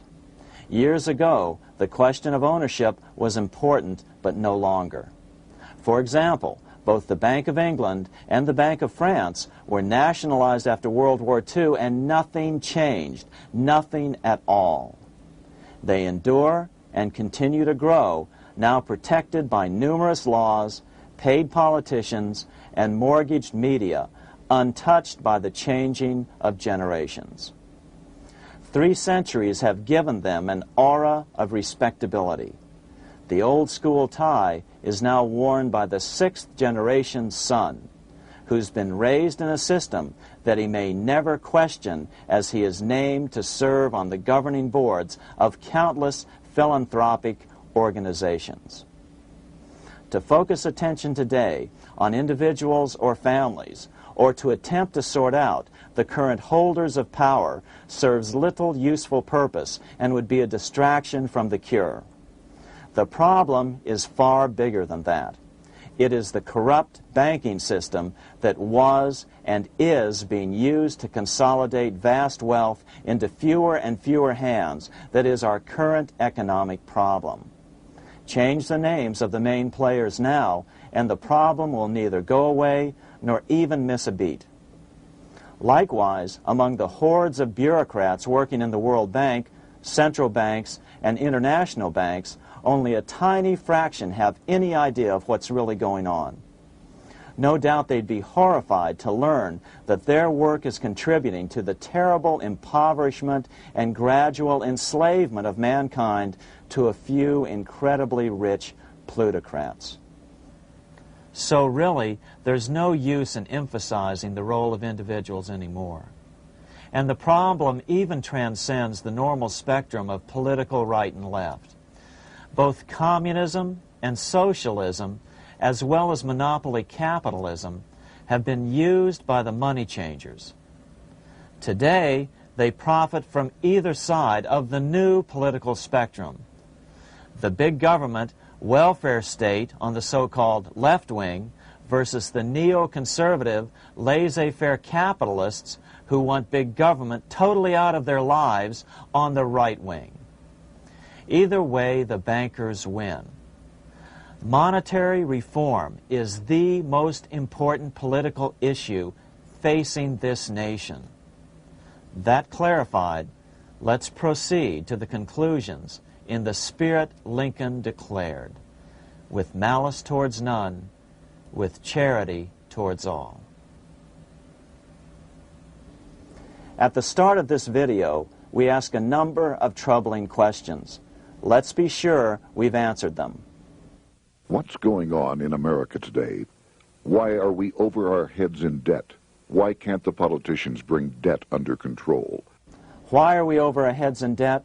Because we're laboring under a debt money system that is designed and controlled by private bankers. Now, some will argue that the Federal Reserve System is a quasi-governmental agency. But the President appoints only 2 of the 7 members of the Federal Reserve Board of Governors every 4 years. And he appoints them to 14-year terms, far longer than his own. The Senate does confirm those appointments, but the whole truth is that the President wouldn't dare appoint anyone to that board of whom Wall Street does not approve. Of course, this does not preclude the possibility that some honorable men may be appointed to the Board of Governors. But the fact is that the Fed is specifically designed to operate independently of our government, as are nearly all other central banks. Some argue that the Fed promotes monetary stability. We saw the current head of the Bank of England, Eddie George, claim that this was the most important role of a central bank. In fact, the Fed's record of stabilizing the economy shows it to be a miserable failure in this regard. Within the first 25 years of its existence, the Fed caused 3 major economic downturns, including the Great Depression, and for the last 30 years has shepherded the American economy into a period of unprecedented inflation. Again, this is not some wild conspiracy theory. It's a well-known fact among top economists. As Nobel Prize-winning economist Milton Friedman put it, the stock of money, prices, and output was decidedly more unstable after the establishment of the Federal Reserve System than before. The most dramatic period of instability in output was, of course, the period between the 2 wars, which includes the severe monetary contractions of 1920-21, 1929-33, and 1937-38. No other 20-year period in American history contains as many as 3 such severe contractions. This evidence persuades me that at least a third of the price rise during and just after World War I is attributable to the establishment of the Federal Reserve System, and that the severity of each of the major contractions, 1920-21, 1929-33, and 1937-38, is directly attributable to acts of commission and omission by the reserve authorities. Any system which gives so much power and so much discretion to a few men so that mistakes, excusable or not, can have such far-reaching effects is a bad system. It is a bad system to believers in freedom just because it gives a few men such power without any effective check by the body politic. This is the key political argument against an independent central bank. To paraphrase Clemenceau, money is much too serious a matter to be left to the central bankers. We must learn from our history before it is too late. Why can't politicians control the federal debt? Because all our money is created out of debt. Again, it's a debt money system. Our money is created initially by the purchase of U.S. bonds. The public buys bonds like savings bonds, the banks buy bonds, foreigners buy bonds, and when the Fed wants to create more money in the system, it buys bonds, but pays for them with a simple bookkeeping entry which it creates out of nothing. Then this new money, created by the Fed, is multiplied by a factor of 10 by the banks thanks to the fractional reserve principle. So although the banks don't create currency, they do create checkbook money or deposits by making new loans. They even invest some of this created money. In fact, over $1 trillion of this privately created money has been used to purchase U.S. bonds on the open market, which provides the banks with roughly $50 billion in interest, risk-free, each year, less the interest they pay to some depositors. In this way, through fractional reserve lending, banks create over 90% of the money and therefore cause over 90% of our inflation. What can we do about all this? Fortunately, there's a way to fix the problem fairly easily, speedily, and without any serious financial problems. We can get our country totally out of debt in 1 to 2 years by simply paying off these U.S. bonds with debt-free U.S. notes, just like Lincoln issued. Of course, that by itself would create tremendous inflation, since our currency is presently multiplied by the fractional reserve banking system. But here's the ingenious solution, advanced in part by Milton Friedman, to keep the money supply stable and avoid inflation and deflation while the debt is retired. As the Treasury buys up its bonds on the open market with U.S. notes, the reserve requirements of your hometown local bank will be proportionally raised, so the amount of money in circulation remains constant. As those holding bonds are paid off in U.S. notes, they will deposit this money, thus making available the currency then needed by the banks to increase their reserves. Once all the U.S. bonds are replaced with U.S. notes, banks will be at 100% reserve banking instead of the fractional reserve system currently in use. From this point on, the former Fed buildings will only be needed as a central clearinghouse for checks and as vaults for U.S. notes. The Federal Reserve Act will no longer be necessary and could be repealed. Monetary power can be transferred back to the Treasury Department. There would be no further creation or contraction of money by banks.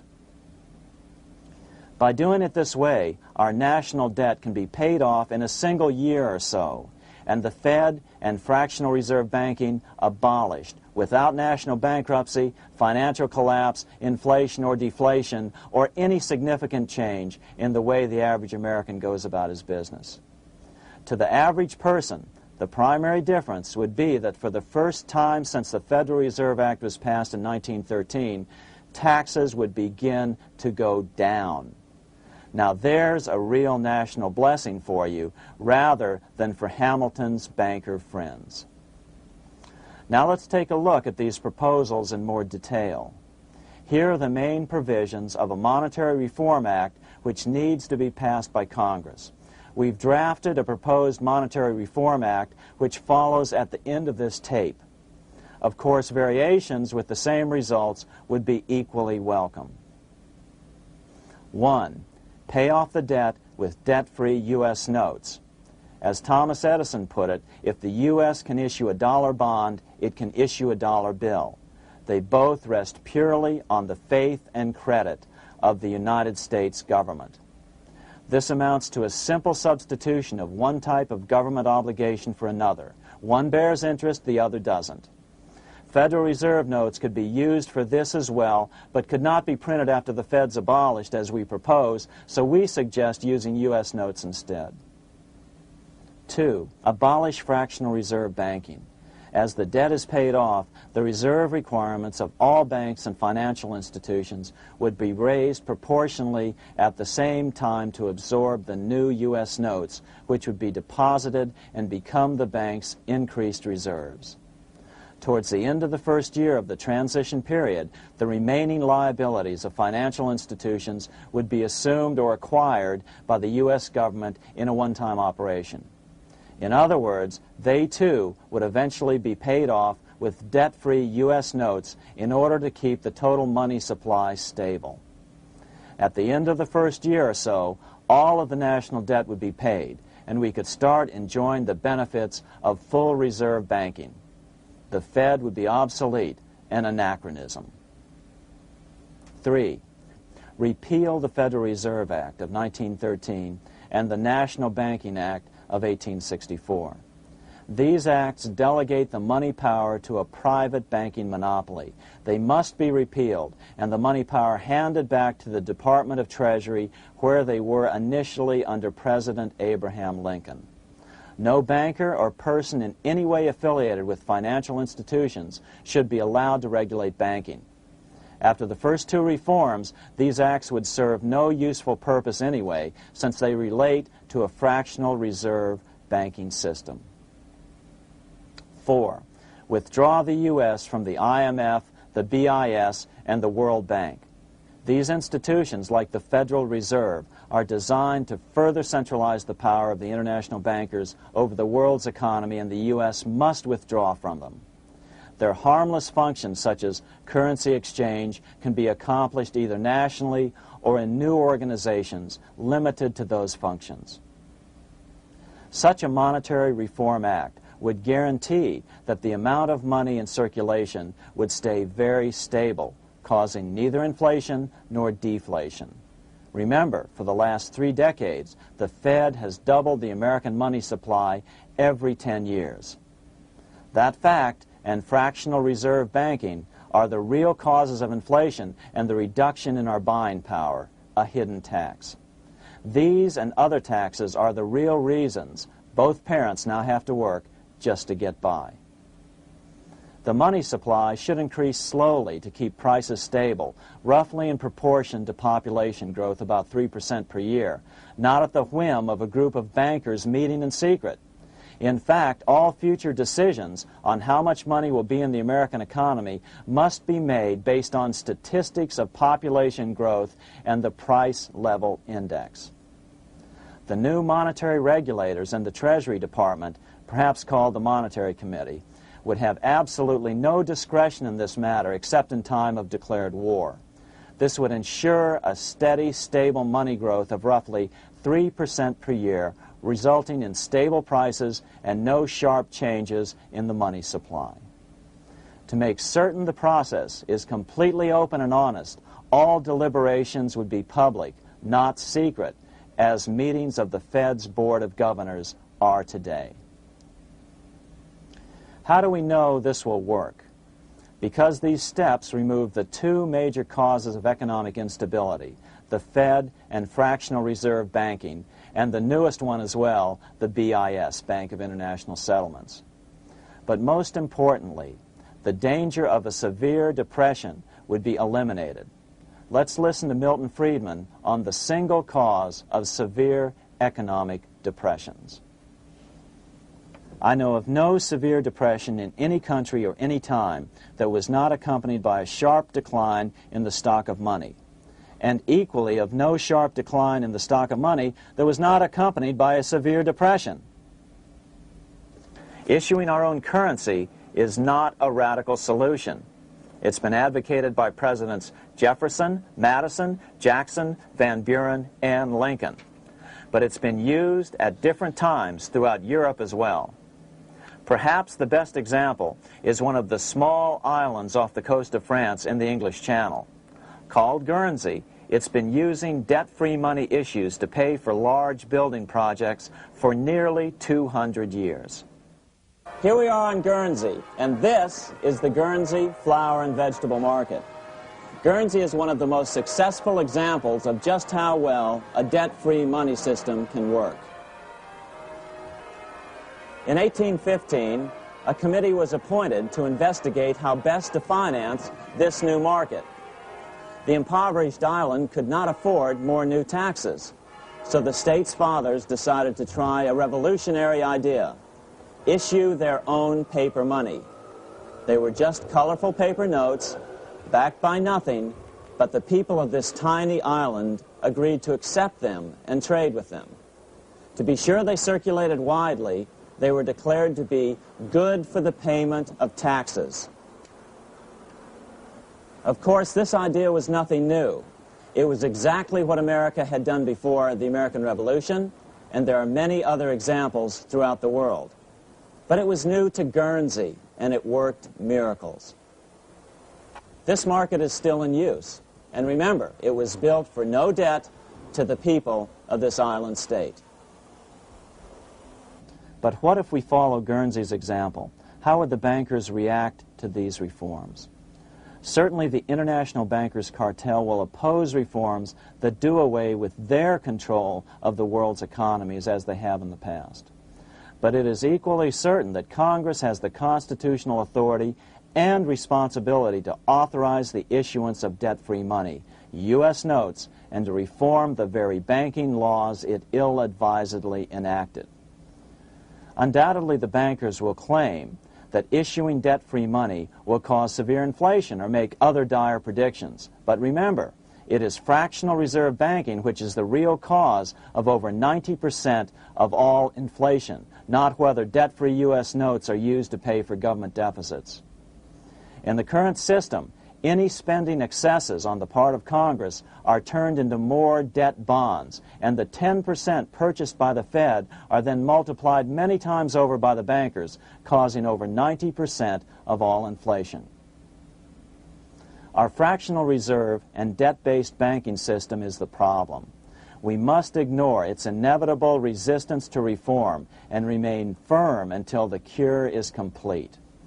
As the director of the Bank of England in the 1920s, Sir Josiah Stamp put it, referring to this modern fractional reserve banking system, banking is conceived in iniquity and born in sin. Bankers own the earth. Take it away from them, but leave them the power to create money and control credit, and with the flick of a pen, they will create enough money to buy it back again. Take this great power away from the bankers, and all great fortunes like mine will disappear, and they ought to disappear, for this would be a better and happier world to live in. But if you want to continue the slaves of bankers and pay the cost of your own slavery, let them continue to create money and to control credit. Americans are slowly figuring this out. Today, over 3,200 cities and counties have endorsed the proposal of a nonprofit organization called Sovereignty.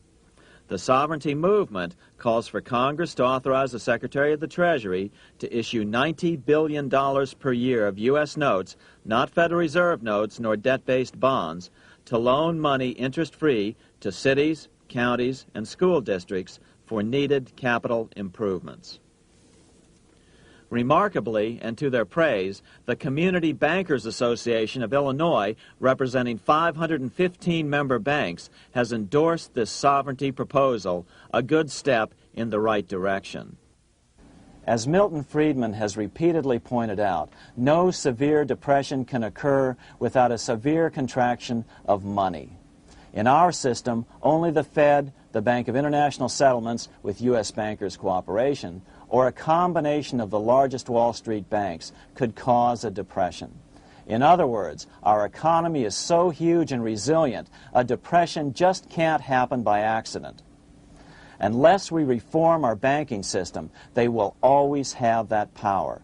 They can pull the plug on our economy anytime they choose. The only solution is to abolish the Fed and the fractional reserve banking system and withdraw from the BIS. Only that will break the power of the international bankers over our economy. And keep in mind, a stock market crash itself cannot cause a severe depression. Only the severe contraction of our money supply can cause a severe depression. The stock market crash of 1929 only wiped out market speculators, mostly the small to medium ones, resulting in $3 billion in wealth changing hands. But it served as a smokescreen for a 33% contraction in credit by the Fed over the next 4 years, which resulted in over $40 billion in wealth from the American middle class being transferred to the big banks. Then, despite impotent howls of protest from a divided Congress, the independent Fed kept the money supply contracted for a full decade. Only World War II ended the terrible suffering the Fed inflicted on the American people. In a depression, the remaining wealth of the debt-burdened American middle class will be wiped out by unemployment, declining wages, and the resulting foreclosures. If we start to act to reform our monetary system, the money changers may do what they did in 1929 and then the 1930s, crash the stock market and use that as a smokescreen while contracting the money supply. But if we're determined to fight to regain control over our money, we can come out of it fairly quickly, perhaps in only a very few months, as U.S. notes begin to circulate and replace the money withdrawn by the bankers. The longer we wait, the greater the danger we'll permanently lose control of our nation. But some still wonder why the international bankers would want to cause a depression. Wouldn't that be killing the goose that is currently laying all those golden interest eggs? Remember what Larry Bates said at the first of this videotape. You see, in periods of economic upheaval, in economic crisis, wealth is not destroyed. It is merely transferred. Do we have any hints as to what the money changers have in store for us? Here's what David Rockefeller, the chairman of Chase Manhattan Bank, the largest Wall Street bank, had to say. We are on the verge of a global transformation. All we need is the right major crisis and the nation will accept the New World Order. So, crisis is needed to fulfill their plans quickly. The only question is when the crisis will occur. Fortunately, we probably have a little time. It's unlikely that this crisis will occur before the 1996 elections, but after that, the danger begins rising.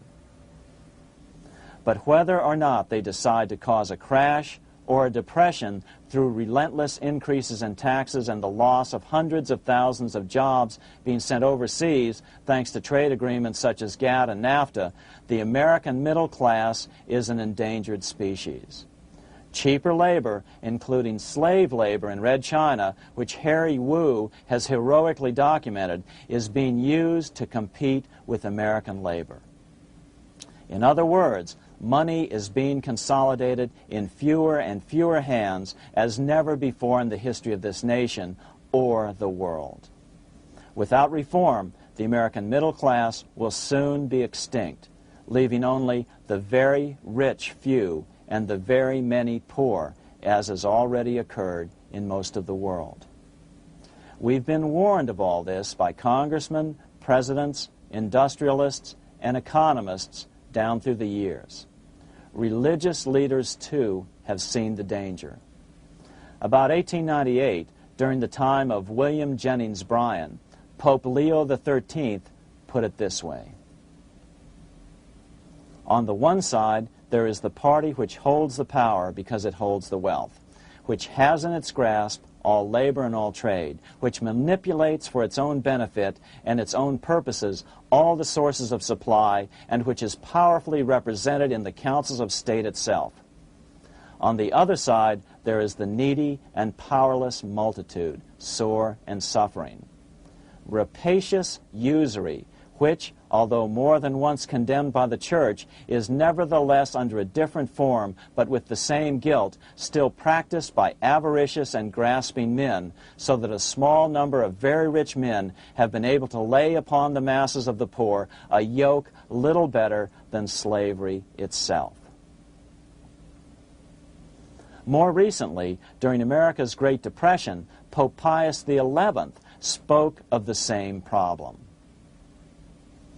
In our days, not alone is wealth accumulated, but immense power and despotic economic domination is concentrated in the hands of a few.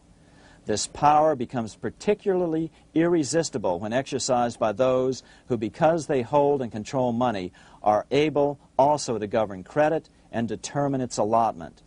For this reason, supplying, so to speak, the lifeblood to the entire economic body and grasping, as it were, in their hands the very soul of the economy, so that no one dare breathe against their will. Educate your friends. Our country needs a solid group who really understand how our money is manipulated and what the solutions really are. Because if a depression comes, there will be those who call themselves conservatives who will come forward advancing solutions framed by the international bankers. Beware of calls to return to a gold standard. Why? Simple, because never before has so much gold been so concentrated outside of American hands. And never before has so much gold been in the hands of international governmental bodies such as the World Bank and International Monetary Fund. A gold-backed currency usually brings despair to a nation, and to return to it would certainly be a false solution in our case. Remember, we had a gold-backed currency in 1929 and during the first 4 years of the Great Depression. Likewise, beware of any plans advanced for a regional or world currency. This is the international bankers' Trojan horse.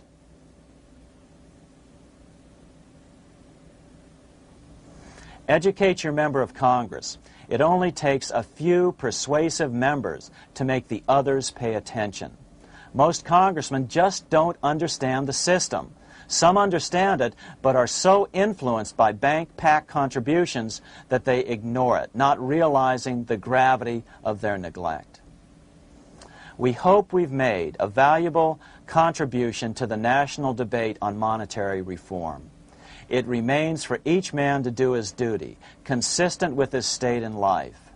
May God give us the light to help reform our nation and ourselves. We say ourselves because ultimately vast multitudes of men are going to be driven more and more to desperation by the accumulation of the world's wealth in fewer and fewer hands. Men will tend to become like their oppressors, selfish and greedy. Rather, let's keep in mind during this period of reform a warning not to lose sight of greater things, as Pope Pius XI put it. For what will it profit men that a more prudent distribution and use of riches make it possible for them to gain even the whole world, if thereby they suffer the loss of their own souls? What will it profit to teach them sound principles in economics, if they permit themselves to be so swept away by selfishness, by unbridled and sordid greed, that hearing the commandments of the Lord, they do all things contrary?